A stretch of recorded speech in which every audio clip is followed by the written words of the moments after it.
ಗಾಯ ನಮಃ.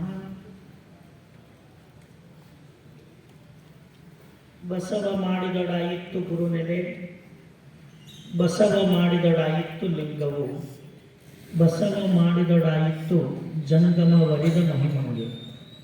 ಬಸವನಿಂದಾಧ್ಯಾತ್ಮವೇ ಪಸರಿಸಿತು ಲೋಕದೊಳಂತು ಕಾರಣ, ಗುರು ಬಸವನೇ ಪರದೈವವೆಂದನು ತೆರೆದನು ಗುರುರಾಯ. ಸ್ವಾನುಭಾಗದ ನೆಲೆಯ ನಾನೇನ ಬಲ್ಲೆನೈ, ನೀನೇ ಒಳಪಕ್ಕು ಏನ ನುಡಿಸಿದಡೆ ಆನು ನುಡಿವಿನೈ ಗುರುವೆ ಕೃಪೆಯಾಗು.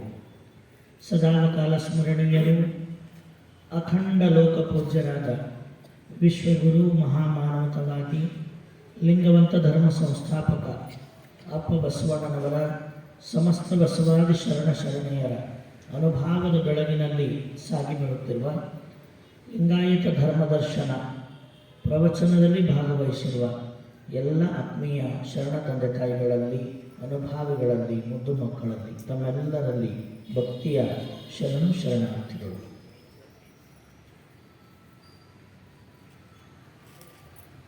ಲಿಂಗವಂತ ಧರ್ಮಕ್ಕೆ ನಿರ್ಣಯಾತ್ಮಕವಾಗಿ ಸಾಧಕನ ಸಾಧನೆಯ ಪರಿಪೂರ್ಣತೆಗಾಗಿ ಗುರು ಬಸವಣ್ಣನವರು ಕರುಣಿಸಿರ್ತಕ್ಕಂಥ ಮಂತ್ರದ ಸ್ವರೂಪ ಯಾವುದು ಅನ್ನೋದನ್ನು ನಿನ್ನೆಯ ಮಂತ್ರತತ್ವದ ಪ್ರಥಮ ಅಧ್ಯಾಯದಿಂದ ನಾವೆಲ್ಲ ನೋಡ್ಕೊತ ಬಂದಿದ್ದೀವಿ. ಗುರು ಬಸವಣ್ಣನವರು ಅನುಗ್ರಹಿಸಿದಂತೆ ಓಂ ನಮಃ ಶಿವಾಯ ಎಂಬುದೇ ಮಂತ್ರ, ಓಂ ನಮಃ ಶಿವಾಯ ಎಂಬುದೇ ತಂತ್ರ, ಕೂಡಲ ಸಂಗಮ ದೇವರ ನೆನೆಯುವುದೇ ಮಂತ್ರ. ಆ ಕೂಡಲ ಸಂಗಮ ದೇವನ ಒಲುಮೆಗಾಗಿ ಹಾತೊರೆಯುವ ಭಕ್ತ ಖಂಡಿತವಾಗಿ ಅನುಸರಿಸಬೇಕಾದ ಮಂತ್ರದ ಮಾರ್ಗ ಯಾವುದು ಅನ್ನೋದನ್ನು ಗುರು ಬಸವಣ್ಣನವರು ನಿನ್ನೆ ದಿವಸ ನಮಗೆಲ್ಲ ಸ್ಪಷ್ಟವಾಗಿ ತೋರಿಸಿಕೊಟ್ಟಿದ್ದಾರೆ. ಅದೇ ನೆಲೆಯಲ್ಲಿ ಇವತ್ತಿನ ದಿವಸ ಆ ಮಂತ್ರ ಸ್ವರೂಪನಾದ ಪರಮಾತ್ಮ ಅಖಂಡವಾಗಿರ್ತಕ್ಕಂಥ ಬ್ರಹ್ಮಾಂಡದೊಳಗೆಲ್ಲ ವ್ಯಾಪಿಸಿರ್ತಕ್ಕಂಥ ಸ್ವರೂಪವನ್ನು ನಮಗೆಲ್ಲ ಇವತ್ತು ನಮ್ಮ ಅರಿವಿಗೆ ತಂದು ಕೊಡ್ತಾ ಇದ್ದಾರೆ. ಪ್ರಣವಾರೂಢನು ಪ್ರಣವ ಸ್ವರೂಪನು, ಪ್ರಣವಾರೂಢನು ಪ್ರಣವ ಸ್ವರೂಪನು, ಪ್ರಣವ ಪ್ರಕೃತಿ ಸಂಜ್ಞನು, ಪ್ರಣವ ಷಡಂಗ ಸಮರಸ ನಮ್ಮ ಕೂಡಲ ಸಂಗಮ ದೇವರು. ಪ್ರಣವ ಷಡಂಗ ಸಮರಸ ನಮ್ಮ ಕೂಡಲ ಸಂಗಮ ದೇವರು. ಪರಮಾತ್ಮನ ಮೂಲ ಸ್ವರೂಪವೇ ಪ್ರಣವ ಸ್ವರೂಪ. ಆ ಪ್ರಣವ ಸ್ವರೂಪನಾದ ಪರಮಾತ್ಮನಿಗೆ ಪೀಠವು ಯಾವುದು ಅಂದರೆ ಪ್ರಣವವೇ ಪರಮಾತ್ಮನ ಪೀಠ. ಪರಮಾತ್ಮ ಆಸೀನನಾಗಿರ್ತಕ್ಕಂಥ ಪೀಠಕ್ಕೆ ಬಸವಣ್ಣವರೇನಂತಾರೆ, ಪ್ರಣವ ಪೀಠ ಅಂತ ಕರೀತಾರೆ. ಆ ಓಂಕಾರವೆಂಬ ಪ್ರಣವವನ್ನೇ ಪೀಠವಾಗಿ ಮಾಡಿಕೊಂಡು ತಾನು ಓಂಕಾರವೆಂಬ ಪೀಠಸ್ಥನಾಗಿ, ಅದನ್ನೇನಂತಾರೆ, ಓಂ ಪೀಠಸ್ಯ. ಪರಮಾತ್ಮ ಎಲ್ಲಿ ಕೊಡ್ತಾನ ಅಂದ್ರೆ ಪ್ರಣವ ತತ್ವದ ಪೀಠದ ಮೇಲೆ ಮೂರ್ತಗೊಂಡ. ಜಗದ ಸಕಲ ಲೀಲಾ ವೈಭವಗಳನ್ನು ನಟಿಸಬೇಕಾದ್ರೆ ಪರಮಾತ್ಮ ತಾನು ನೆಲೆಗೊಂಡ ಪೀಠಕ್ಕೆ ಏನಂತ ಕರೀತಾರೆ, ಪ್ರಣವ ಪೀಠ ಅಂತ ಕರೀತಾರೆ. ಆ ಪ್ರಣವ ಪೀಠದ ಮೇಲೆ ಸದಾವಕಾಲ ಸ್ಥಿತಪ್ರಜ್ಞನಾದ ಪರಮಾತ್ಮನನ್ನ ಗುರು ಬಸವಣ್ಣನವರು ಏನಂತ ಕರೆದ್ರು, ಪ್ರಣವಾರೂಢನು, ಪ್ರಣವ ಆರೂಢನು, ಪ್ರಣವ ಸ್ವರೂಪನು. ಆ ಪರಮಾತ್ಮ ತನ್ನ ಮೂಲ ನೆಲೆಯಲ್ಲಿ ಕೇವಲ ನಿರಾಕಾರ ಸ್ವರೂಪನಾಗಿದ್ದಂಥ ಪರಮಾತ್ಮ ಒಂದು ಆಕಾರವನ್ನು, ಸಾಕಾರದ ರೂಪವನ್ನು ತಾಳಿದ ಮೊಟ್ಟ ಮೊದಲನೇ ರೂಪ ಯಾವುದು ಅಂತ ಕೇಳಿದರೆ ಅದು ಓಂಕಾರವೆಂಬ ಸ್ವರೂಪವೇ ಪರಮಾತ್ಮನ ವ್ಯಕ್ತಗೊಂಡಿರತಕ್ಕಂಥ ಪ್ರಥಮ ರೂಪ.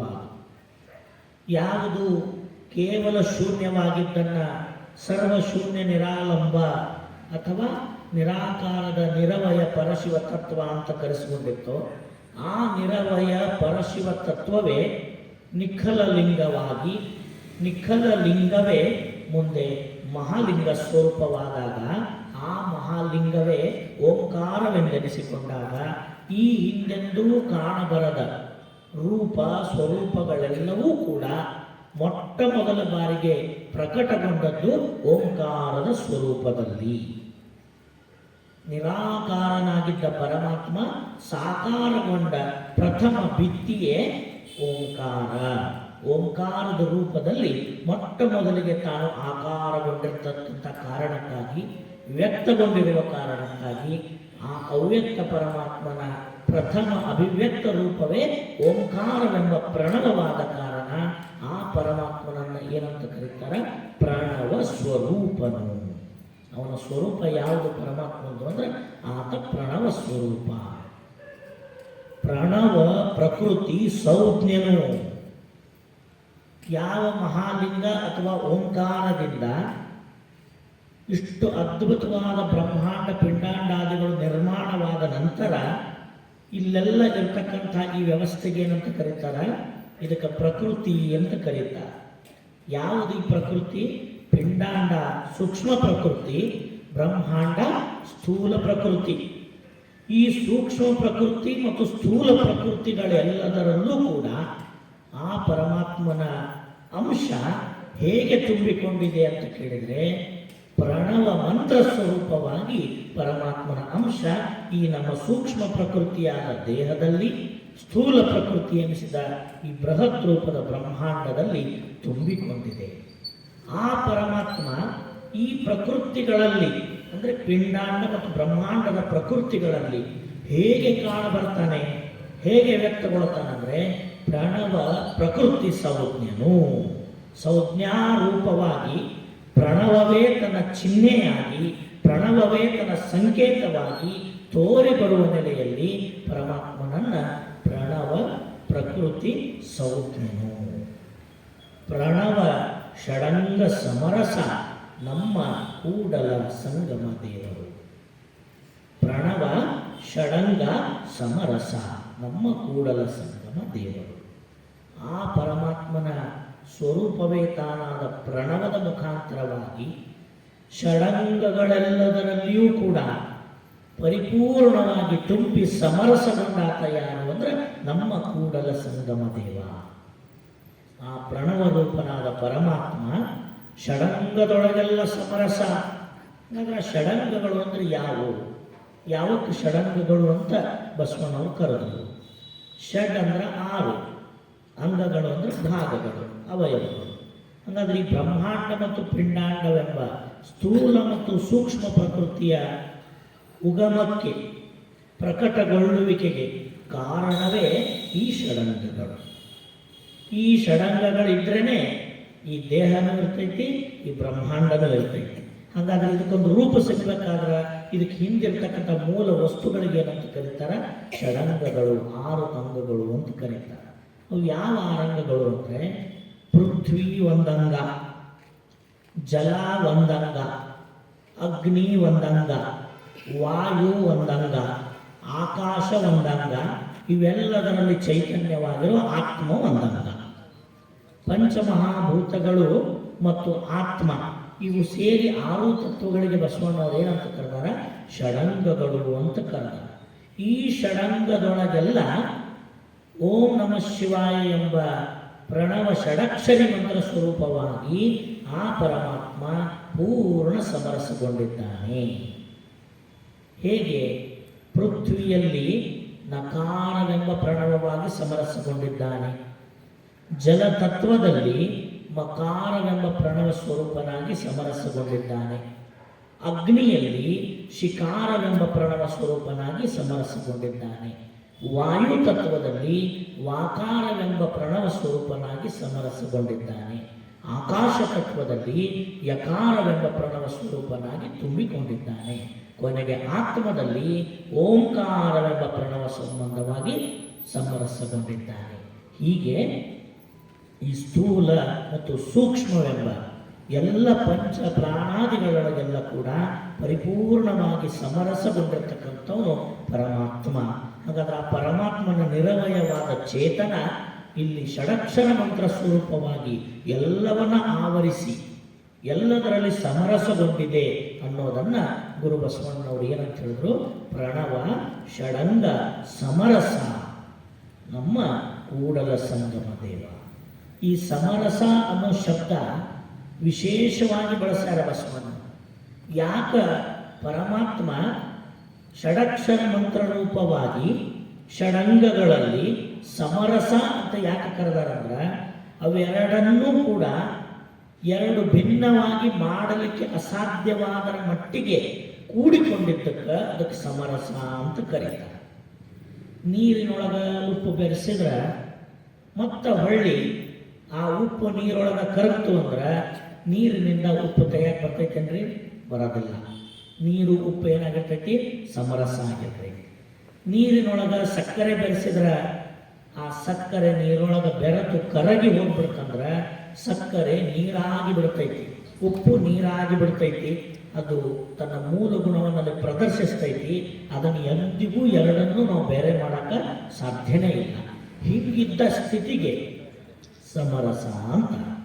ಯಾವುದು ಕೂಡಿ ಮತ್ತು ಬೇರಾಕೈತಿ ಅದು ಸಮರಸ ಅಲ್ಲ. ಒಮ್ಮೆ ಕೂಡಿ ನಿರಂತರವಾಗಿ ಅಲ್ಲಿ ಸ್ಥಿರಗೊಳ್ತೈತಲ್ಲ ಅದಕ್ಕೇನಂತಾರ? ಸಮರಸ, ಬೆರೆತುಕೊಳ್ಳುವಿಕೆ ಅಂತ. ಹಾಗೆ ಈ ಪ್ರಣವ ಷಡಂಗಗಳೆಲ್ಲದರಲ್ಲೂ ಕೂಡ ಷಡಕ್ಷರ ಮಂತ್ರ ಸ್ವರೂಪನಾಗಿ ಅದೇ ಪರಮಾತ್ಮ ನಕಾರ, ಮಕಾರ, ಶಿಕಾರ, ವಾಕಾರ, ಯಕಾರ ಮತ್ತು ಓಂಕಾರವೆಂಬ 6 ಪ್ರಣವಾಕ್ಷರಗಳ ಮೂಲಕವಾಗಿ ಪೃಥ್ವಿ, ಅಪ್ಪು, ತೇಜ, ವಾಯು, ಆಕಾಶ ಮತ್ತು ಆತ್ಮ ಅನ್ನೋ 6 ಅಂಗಗಳಲ್ಲಿ ಸಮರಸಗೊಂಡು ಬಿಟ್ಟಾನ. ಹೆಂಗೆ ಬೆರೆತಾನ ಅಂದ್ರೆ, ಪೃಥ್ವಿಯಿಂದ ನಕಾರ ಪ್ರಣವ ಸ್ವರೂಪವನ್ನು ಬೇರ್ಪಡಿಸಕ್ಕೆ ಬರೋದೇ ಇಲ್ಲ. ಜಲದಿಂದ ಮಕಾರ ಪ್ರಣವ ಸ್ವರೂಪವನ್ನು ಬೇರ್ಪಡಿಸಕ್ಕೆ ಬರೋದೇ ಇಲ್ಲ. ಅಗ್ನಿಯಿಂದ ಶಿಕಾರವನ್ನು ಬೇರ್ಪಡಿಸಕ್ಕೆ ಬರೋದೇ ಇಲ್ಲ. ವಾಯುವಿನಿಂದ ವಾಕಾರವನ್ನು ಬೇರ್ಪಡಿಸಕ್ಕೆ ಬರೋದೇ ಇಲ್ಲ. ಆಕಾಶದಿಂದ ಯಕಾರವನ್ನು ಬೇರ್ಪಡಿಸಕ್ಕೆ ಬರೋದಿಲ್ಲ. ಆತ್ಮನಿಂದ ಓಂಕಾರವನ್ನು ಬೇರ್ಪಡಿಸಕ್ಕೆ ಬರೋದಿಲ್ಲ. ಹೀಗೆ ಒಂದರೊಳಗೊಂದು ಪರಿಪೂರ್ಣ ಸಮರಸಗೊಂಡ ಕಾರಣ ಪ್ರಣವ ಷಡಂಗ ಸಮರಸ ನಮ್ಮ ಕೂಡಲ ಸಂಗಮ ದೇವರು ಅಂತ ಹೇಳ್ತಾರೆ. ಇಂಥ ತನ್ನನ್ನೇ ತಾನು ವ್ಯಕ್ತಗೊಳಿಸಿಕೊಳ್ಳುವ, ಪ್ರಕಟಪಡಿಸುವ ಮಾರ್ಗವಾಗಿ ಪರಮಾತ್ಮ ಓಂ ನಮಃ ಶಿವಾಯ ಅನ್ನುವ ಷಡಕ್ಷರಿ ಮಂತ್ರ ಸ್ವರೂಪವಾಗಿ ಇಲ್ಲಿ ವ್ಯಕ್ತಗೊಂಡಿರಬೇಕಾದ್ರೆ ಈ ಮಂತ್ರದ ಮಹಿಮೆ, ಮಹಾತ್ಮೆ ಎಷ್ಟು ದೊಡ್ಡದು ಅಂದ್ರೆ ಬಸವಣ್ಣನವರೇ ನಮಗೆ ತೋರಿಸಿಕೊಡ್ತಾರೆ. ಓಂ ನಮಃ ಶಿವಾಯ ಎಂಬ ಮಂತ್ರವ ಮೀರಲಮ್ಮದೆ ನಿಂದವು ವೇದ. ಓಂ ನಮಃ ಶಿವಾಯ ಎಂಬ ಮಂತ್ರವ ಮೀರಲಮ್ಮದೆ ನಿಂದವು ಶಾಸ್ತ್ರ. ಓಂ ನಮಃ ಶಿವಾಯ ಎಂಬ ಮಂತ್ರವ ಮೀರಲಮ್ಮದೆ ನಿಂದವು ತರ್ಕ. ಭಯಂಕರ ಭ್ರಮೆಗೊಂಡಿತ್ತು ಲೋಕವೆಲ್ಲ, ಮಂತ್ರ ತಂತ್ರ ಶಿವನಂತುವನರಿಯದೆ ಚಿಂತಿಸುತ್ತಿದ್ದಿತ್ತಿ ಲೋಕವೆಲ್ಲ. ಕೂಡಲ ಸಂಗಮ ದೇವ ಸ್ವಪಚನ ಮರೆದಡೆ ಜಾತಿ ಭೇದವ ಮಾಡಲಮ್ಮವು. ಏನು ಮಾತು ಹೇಳ್ತಾರೆ ಬಸವಣ್ಣವರಿಗಂದ್ರೆ, ಯಾವ ವೇದ, ವೇದಾಂಗಗಳು, ಶಾಸ್ತ್ರಗಳು ಮತ್ತು ತರ್ಕ ಈ ಎಲ್ಲ ವಿಚಾರಗಳು ಯಾಕಿಟ್ಟಾರಂದ್ರೆ ಈ ಆಧ್ಯಾತ್ಮ ಪರಂಪರೆಯಲ್ಲಿ ಸಾಗಿ ಬಂದಿರತಕ್ಕಂಥ ಜ್ಞಾನದ ಸ್ವರೂಪಗಳಿವು ಅಂತ ಕರೆಸ್ಕೊಂಡಾಗ. ವೇದ, ಶಾಸ್ತ್ರ, ಆಗಮದಾಗ ಏನೈತೆ ಅಂದ್ರೆ ಜ್ಞಾನ ತುಂಬೈತಿ, ಭಾಳ ಉತ್ಕೃಷ್ಟವಾದ ಮೌಲ್ಯಗಳದಾವ ಅಂತ ಇಟ್ಟ. ಇವೆಲ್ಲವುಗಳನ್ನು ಅಕ್ಷರಶಃ ಅಭ್ಯಾಸ ಮಾಡಿದಂಥವರು, ಅಧ್ಯಯನ ಮಾಡಿದವರು ಅಂದ್ರೆ ಗುರು ಬಸವಣ್ಣನವರು. ಯಾರು ವೇದಾಂತ ಮಾರ್ಗದೊಳಗದಾರಲ್ಲ ಬಹುಶಃ ಅವರಿಗೂ ಒಂದೆರಡು ಅಕ್ಷರ ಅಧ್ಯಾಯಗಳು ತಿಳಿದಿರಕ್ಕಿಲ್ಲ. ಆದರೆ ಗುರು ಬಸವಣ್ಣನವರಿಗೆ ಅವುಗಳ ಪರಿಪೂರ್ಣವಾದ ಮಾಹಿತಿ ಇತ್ತು. ಶಾಸ್ತ್ರಗಳನ್ನು ಅಧ್ಯಯನ ಮಾಡಿದ್ರು, ಪುರಾಣಗಳನ್ನು ತಿಳಿದಿದ್ರು, ತರ್ಕಗಳನ್ನು ತಿಳಿದಿದ್ರು, ಆಗಮ ಬಲ್ಲಿದರಾಗಿದ್ರು. ಇವೆಲ್ಲವುಗಳನ್ನು ನೋಡಿದಾಗ ಅವ್ರಿಗೆ ತಿಳಿದಿದ್ದೇನೆಂದರೆ, ಈ ಯಾವ ವೇದ, ಶಾಸ್ತ್ರ, ಆಗಮ, ಪುರಾಣ, ತರ್ಕಗಳೆಲ್ಲವೂ ಪರಮಾತ್ಮನ ಪ್ರಕಟಗೊಂಡ ಸ್ವರೂಪವಾದ ಷಡಕ್ಷರಿ ಮಂತ್ರವನ್ನು ಮುಟ್ಟೋದು ಇವ್ಯಾವಕ್ಕೂ ಸಾಧ್ಯ ಆಗಿಲ್ಲ. ಇವ್ಯಾವಕ್ಕೂ ಸಾಧ್ಯ ಆಗಿಲ್ಲ. ಯಾವ ಷಡಕ್ಷರಿ ಮಂತ್ರ ಇವೆಲ್ಲವುಗಳನ್ನು ಮೀರಿ ನಿಂತದ್ದು. ವೇದ ಮಾರ್ಗದಿಂದ ಹೋದರೆ ಷಡಕ್ಷರಿ ಮಂತ್ರ ಸಿಗೋದು ಅಸಾಧ್ಯ. ಶಾಸ್ತ್ರ ಮಾರ್ಗದಿಂದ ಹೋದರೆ ಷಡಕ್ಷರಿ ಮಂತ್ರದ ಯಥಾರ್ಥ ಚಿಂತನೆ ಸಿಗೋದು ಅಸಾಧ್ಯ.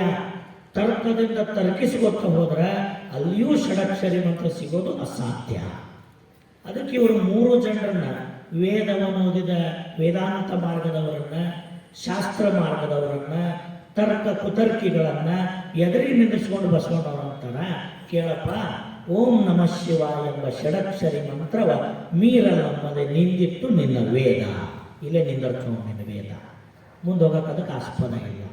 ಅಥವಾ ಆ ಮಂತ್ರದ ಯಥಾರ್ಥ ಜ್ಞಾನವನ್ನು ಮಾಡ್ಕೊಳ್ಳಾಕ ನಿನ್ನ ವೇದದೊಳಗೂ ಆಗಿಲ್ಲ, ಅಸಾಧ್ಯವಾಗೈತಿ. ಶಾಸ್ತ್ರದವರು ನಿಂದಿಸಿ ಹೇಳ್ತಾರ, ಓಂ ನಮಃ ಶಿವಾಯ ಎಂಬ ಮಂತ್ರವ ಮೀರಲಮ್ಮದೆ ನಿಂದವು ನಿಮ್ಮ ಶಾಸ್ತ್ರ. ಯಾವ ಶಾಸ್ತ್ರಗಳನ್ನು ಇಟ್ಕೊಂಡಿರಲ್ಲ. ಶಾಸ್ತ್ರದ ಅರ್ಥನೇ ಸಂಹಿತೆ. ಶಾಸ್ತ್ರ ಅಂದ್ರೇನ್ರಿ? ಸಂಹಿತೆ, ಒಂದು ಕಾನೂನು ಇದ್ದಂಗೆ. ಶಾಸ್ತ್ರ ಹೇಳ್ತೈತಿ ಅಂದ್ರೆ ಅರ್ಥೇನು? ಕಾಯ್ದೆ ಹೇಳ್ತೈತಿ ಅಂತ ತಿಳ್ಕೊಳ್ಳೋದು. ಆವಾಗಿನ ಕಾಲಕ್ಕೆ ಶಾಸ್ತ್ರನೇ ಭಾಳ ದೊಡ್ಡದು. ಅಂಥ ಶಾಸ್ತ್ರ ಮಾರ್ಗದವರಿಗೂ ಕೂಡ ಓಂ ನಮಃ ಶಿವಾಯ ಮಂತ್ರದ ಯಥಾರ್ಥ ಜ್ಞಾನ ಲಭ್ಯ ಆಗಲಿಲ್ಲ. ನಿಮ್ಮ ಶಾಸ್ತ್ರಗಳು ಅಲ್ಲಿಗೆ ನಿಂತು ಅದನ್ನು ಅಳವಡಿಸಿಕೊಳ್ಳಲಿಲ್ಲ. ಆ ಮಂತ್ರ ಸ್ವರೂಪ ನೀನೇ ಆಗಿ ಅಂತಕ್ಕಂಥ ಜ್ಞಾನ ಅವರಿಗೂ ಆಗಲಿಲ್ಲ. ತರ್ಕವನ್ನು ಮಾಡ್ತಕ್ಕಂಥ ಕುತರ್ಕಿಗಳಿಗೂ ಕೂಡ ಷಡಕ್ಷರಿ ಮಂತ್ರದ ನೆಲೆ ಕಲೆಗಳು, ಅದರ ನಿಲುವು ಅವರ ಅರಿವಿಗೂ ಬರಲಿಲ್ಲ. ಈ ಪ್ರಪಂಚವೆಲ್ಲ ಮಂತ್ರ ತಂತ್ರಗಳ ನೆಲೆಯಲ್ಲಿ ಭಯಂಕರ ಭ್ರಮೆಗೊಂಡು ಬಿಟ್ಟಿತ್ತು. ಇಂಥ ಭಯಂಕರ ಭ್ರಮೆಗೊಂಡ ಸಂದರ್ಭದಲ್ಲಿ ಈ ಷಡಕ್ಷರಿ ಮಂತ್ರದ ಬೆಳಕನ್ನು ತಂದು ಹರಿಸಿದವರು ಗುರುಬಸವಣ್ಣನವರು. ಶಿವಷಡಕ್ಷರಿ ಮಂತ್ರದ ಮಹಾತ್ಮೆಯನ್ನು ವಿಶ್ವಕ್ಕೆ ಸಾರಿ ಆ ಮಂತ್ರದ ಬಲದಿಂದ ಸಾಮಾನ್ಯನೂ ಸಮರ್ಥನಾಗಬಲ್ಲ ಅಂತ ಜಗತ್ತಿಗೆ ತೋರಿಸಿದವರು ಗುರುಬಸವಣ್ಣನವರು. ಎಂಥ ಉಪಕಾರ ಮಾಡಿದರು ಬಸವಣ್ಣನವರು ಅಂದರೆ, ಬಹುಶಃ ಈ ಮಂತ್ರದ ಮಹಾತ್ಮೆಯನ್ನು ಜಗತ್ತಿಗೆ ಬಸವಣ್ಣವರು ನಮಗೆ ತೋರಿಸದೆ ಹೋಗಿದ್ರೆ ಸಪ್ತ ಕೋಟಿ ಮಹಾಮಂತ್ರ ಉಪಮಂತ್ರ ಕೋಟ್ಯಾನಿ ಕೋಟಿಗಳನ್ನು ಕಲಿತು ತೊಳಲಿ ಬಳಲುವ ಬದುಕು ನಮ್ಮದಾಗಿತ್ತು. ಅವೆಲ್ಲವುಗಳ ಇತಿಮಿತಿಗಳನ್ನು ಅರಿತು ವೇದ ಶಾಸ್ತ್ರ ಆಗಮ ಪುರಾಣ ತರ್ಕಗಳನ್ನು ಮೀರಿದ, ಅವು ಯಾವುದರಿಂದಲೂ ಸಾಧಿಸಲಿಕ್ಕಾಗದ ಶಿವಮಹಾಮಂತ್ರದ ಮಹಾತ್ಮೆಯನ್ನು ತಮ್ಮ ಕರಸ್ಥಲದ ಇಷ್ಟಲಿಂಗದ ಅನುಸಂಧಾನದಲ್ಲಿ ಸ್ವಾನುಭಾವದ ಬೆಳಕಿನಲ್ಲಿ ಇದೇ ಸತ್ಯ, ಇದೇ ಅತ್ಯಂತಿಕ, ಓಂ ನಮಃ ಶಿವಾಯ ಎಂಬುದೇ ಆತ್ಯಂತಿಕ ಅಂತ ನಿರ್ಣಯ ಕೊಡ್ತಾರೆ ಬಸವಣ್ಣವರು. ಈ ನಿರ್ಣಯ ಯಾರು ಕೊಡ್ತಾರ? ಗುರು ಬಸವಣ್ಣನವರು ಕೊಡ್ತಾರೆ. ಆ ನೆಲೆಯಲ್ಲಿ ಆ ಮಂತ್ರದ ಮಹಾತ್ಮೆ ಅಂತಂದ್ರೆ ಯಾವುದನ್ನು ಜ್ಞಾನದ ಉತ್ಕೃಷ್ಟ ಮೌಲ್ಯಗಳಂತ ತಿಳಿದಿದ್ರಲ್ಲ, ಅವುಗಳಿಂದಲೂ ಅಸಾಧ್ಯವಾದ, ಅವುಗಳ ಅರಿವಿಗೂ ಬರಲಾರದ ಈ ಒಂದು ಮಂತ್ರದ ಯಥಾರ್ಥ ಸ್ವರೂಪ ಓಂ ನಮಃ ಶಿವಾಯದೊಳಗೆ ಅಡಗಿದೆ ಅಂತಕ್ಕಂಥದ್ದನ್ನು ಗುರು ಬಸವಣ್ಣನವರು ನಮಗೆಲ್ಲ ತೋರಿಸಿಕೊಟ್ಟರು. ಹಾಗಾದರೆ ಯಾವ ಪಿಂಡಾಂಡ ಮತ್ತು ಬ್ರಹ್ಮಾಂಡದೊಳಗೆಲ್ಲ, ನಮ್ಮ ಅಂಗದೊಳಗೆಲ್ಲ, ಮನದೊಳಗೆಲ್ಲ, ಭಾವದೊಳಗೆಲ್ಲ, ಪಂಚ ಜ್ಞಾನೇಂದ್ರಿಯ ಕರ್ಮೇಂದ್ರಿಯ ಅಂತಃಕರಣದೊಳಗೆಲ್ಲ ಅದೇ ಮಂತ್ರ ಹೆಂಗೆ ತುಂಬೈತಿ ಅನ್ನೋದನ್ನು ನಿನ್ನೆ ಮಂತ್ರದ ಸ್ವರೂಪ ನೋಡುವಾಗ ನಾವೆಲ್ಲ ನೋಡಿದ್ವಿ. ಆ ಮಂತ್ರವನ್ನು ಬಿಟ್ಟು ನಾವಿಲ್ಲ, ನಮ್ಮನ್ನು ಬಿಟ್ಟರೆ ಮಂತ್ರ ಸ್ವರೂಪ ಇಲ್ಲ. ಆ ಮಂತ್ರದಿಂದಲೇ ನಾವು ತೋರಿ ಬಂದ ಕಾರಣ ಆ ಮಂತ್ರ ನಮ್ಮಲ್ಲಿರ್ತಕ್ಕಂಥ ದೇಹದ ಸರ್ವೇಂದ್ರಿಯದೊಳಗೆಲ್ಲ ಅದು ಪರಿಪೂರ್ಣವಾಗಿ ಸರ್ವಭರಿತವಾದದ್ದನ್ನು ನಾವು ಕಂಡಿದ್ವಿ. ಹಾಗಾದರೆ ನಮ್ಮೊಳಗೆ ಸರ್ವಭರಿತವಾಗಿ ಆ ಮಂತ್ರ ತುಂಬಿಕೊಂಡಿದೆ. ಆದರೆ ಮತ್ತ್ಯಾಕೆ ನಾವೆಲ್ಲ ಆ ಮಂತ್ರವನ್ನು ನಮ್ಮ ಅಂಗದಲ್ಲಿ ಪ್ರಕಟಗೊಳಿಸಿಲ್ಲ? ಆ ಮಂತ್ರನೇ ನಮ್ಮೊಳಗೈತಿ, ಆದರೆ ಆ ಮಂತ್ರ ನಮ್ಮಿಂದ ಸ್ಫುರಿಸ್ತಾ ಇಲ್ಲ. ಅದಕ್ಕೆ ಕಾರಣ ಒಂದಜ್ಞಾನ. ಇರೋದು ಮಂತ್ರನೇ ಐತಿ ಒಳಗ, ಆದ್ರೆ ಒಂದು ಅಜ್ಞಾನದ ಕಾರಣಕ್ಕಾಗಿ, ಸಂಸಾರದ ಆವರಣ ಆವರಿಸಿರುವ ಕಾರಣಕ್ಕಾಗಿ ನಮ್ಮೊಳಗಿನ ಮಂತ್ರ ನಮ್ಮ ಕಿವಿಗೆ ಕೇಳಬಾರದು. ಅದು ಯಾವಾಗ ಕೇಳಬೇಕು? ಆ ಗೋಡೆಯನ್ನು ನಾವು ಸೀಳಿದಾಗ, ಅಜ್ಞಾನವನ್ನು ನಿವಾರಿಸಿಕೊಂಡಾಗ, ನಮ್ಮೊಳಗೆ ಸ್ಫುರಿಸುತ್ತಿರುವ ನಿರಂತರವಾಗಿ ಸ್ಪಂದಿಸುತ್ತಿರುವ ಆ ಮಂತ್ರದ ನಿನಾದವನ್ನು ನಾವು ಕೇಳಬಹುದಲ್ಲ. ಯಾಕಂದ್ರೆ ನಮ್ಮೊಳಗಿರೋ ಮಂತ್ರದ ಸ್ವರೂಪ ಹೆಂಗೈತಂದ್ರೆ ಅದು ಅನಾಹತನಾದ ಸ್ವರೂಪವಾಗೈತಿ. ಈ ಪ್ರಪಂಚದೊಳಗೆ 2 ವಿಧವಾದ ನಾದಗಳಿರ್ತಾವೆ. ನಾದ ಅಂದ್ರೆ ಶಬ್ದ. ಆ ಶಬ್ದಗಳು ಯಾವುದು ಅಂದ್ರೆ ಒಂದು ಆಹತನಾದ, ಇನ್ನೊಂದು ಅನಾಹತನಾದ. ಆಹತನಾದ ಅಂತ ಯಾವುದು ಕರೀತಾರ? ಯಾವ ನಾದ ನಮ್ಮ ಈ ಇಂದ್ರಿಯ ರೂಪವಾದ ಕಿವಿಗೆ ಕೇಳ್ತೈತಲ್ಲ, ಇದು ಆಹತನಾದ. ಈ ವಿಶ್ವದಿಂದ ಏನೇನು ಶಬ್ದಗಳು ಬರ್ತಾವಲ್ಲ ಅವೆಲ್ಲವೂ ಆಹತನಾದಗಳೇ. ಈಗ ನಾವು ಕುಂತಾಗ ಗಾಡಿ ಹೋಗೋ ಶಬ್ದ ಕೇಳ್ತೈತಿ, ಏನಾದ್ರೆ ಪಟಾಕಿ ಹಾರಿಸಿದ್ರೆ ಶಬ್ದ ಕೇಳ್ತೈತಿ, ಯಾರ್ಯಾರು ಭಜಂತ್ರಿ ಬಾರಿಸಿದ್ರೆ ಶಬ್ದ ಕೇಳ್ತೈತಿ, ಈಗ ನಾನು ಮಾತಾಡೋದನ್ನು ಕೇಳ್ತೈತಿ, ಹೌದಲ್ಲ? ಇದಕ್ಕೇನಂತಾರ? ಆಹತನಾದಗಳು ಅಂತ. ಬಹಿರಂಗದ ಮೂಲಗಳಿಂದ ಯಾವುದೇ ವಸ್ತುಗಳ ಘರ್ಷಣೆಯಿಂದ ಒಂದು ಶಬ್ದ ಉತ್ಪತ್ತಿ ಆಗ್ತೈತಲ್ಲ, ಅದಕ್ಕೇನಂತಾರ? ಆಹತನಾದ ಅಂತ. ಇನ್ನೊಂದೈತಿ ನೋಡ್ರಿ, ಅನಾಹತನಾದ. ಅದು ಈ ಇಂದ್ರಿಯ ಸ್ವರೂಪವಾದ ಕಿವಿಯಿಂದ ಕೇಳುವಂಥದ್ದಲ್ಲ. ಅದು ಕಿವಿಗೆ ಬೀಳೋದಲ್ಲ, ಕಿವಿಯೊಳಗೆ ಕೇಳೋದಲ್ಲ. ಅದೇನು? ಶಬ್ದದೊಳಗಣ ನಿಶಬ್ದವಾದ ಸ್ವರೂಪ. ನಮ್ಮ ದೇಹೇಂದ್ರಿಯದೊಳಗೆಲ್ಲ ಆ ಷಡಕ್ಷರ ಮಂತ್ರ ಯಾವ ಸ್ವರೂಪದೊಳಗೈತಂದ್ರೆ ಅನಾಹತನಾದ ಸ್ವರೂಪವಾಗಿ ನಮ್ಮಲ್ಲಿ ಅಳವಟ್ಟಿರ್ತೈತಿ. ಅದು ಕಿವಿಗೆ ಕೇಳೋದಿಲ್ಲ. ಸಾಧಕ ಸಾಧನೆಯಲ್ಲಿ ತೊಡಗಿದಾಗಲೇ ಆ ಮಂತ್ರ ಸ್ಪಂದಿಸಿ ಅವನ ಅನುಭವಕ್ಕೆ ಬರ್ತೈತಿ ಹೊರತು ಅದು ಆಹತನಾದದಂತೆ ಕಿವಿಗೆ ಕೇಳುವ ಶಬ್ದವಲ್ಲ. ಅದಕ್ಕೆ ಏನಂತಾರ? ಅನಾಹತನಾದ ಸ್ವರೂಪ ಅಂತ. ಇಂಥ ಅನಾಹತನಾದ ಸ್ವರೂಪವಾಗಿ ಸದಾ ನಮ್ಮಲ್ಲಿ ಅನುರಣಿಸುತ್ತಿರುವ ಆ ಷಡಕ್ಷರಿ ಮಂತ್ರ ನಮ್ಮ ಅನುಭವಕ್ಕಾರ ಬರಬೇಕಾಗಿತ್ತಲ್ಲ, ಯಾಕೆ ಬಂದಿಲ್ಲ? ಯಾಕೆ ಬಂದಿಲ್ಲ? ಎಷ್ಟು ಹೇಳಿದ್ರು ನಮ್ಮ ಶರಣರು ಅಂದ್ರೆ ಒಂದೊಂದು ಪ್ರಣವಾಕ್ಷರಗಳು ಒಂದೊಂದು ರೂಪವಾಗಿ ನಮ್ಮೊಳಗೆ ಅಳವಟ್ಟವ.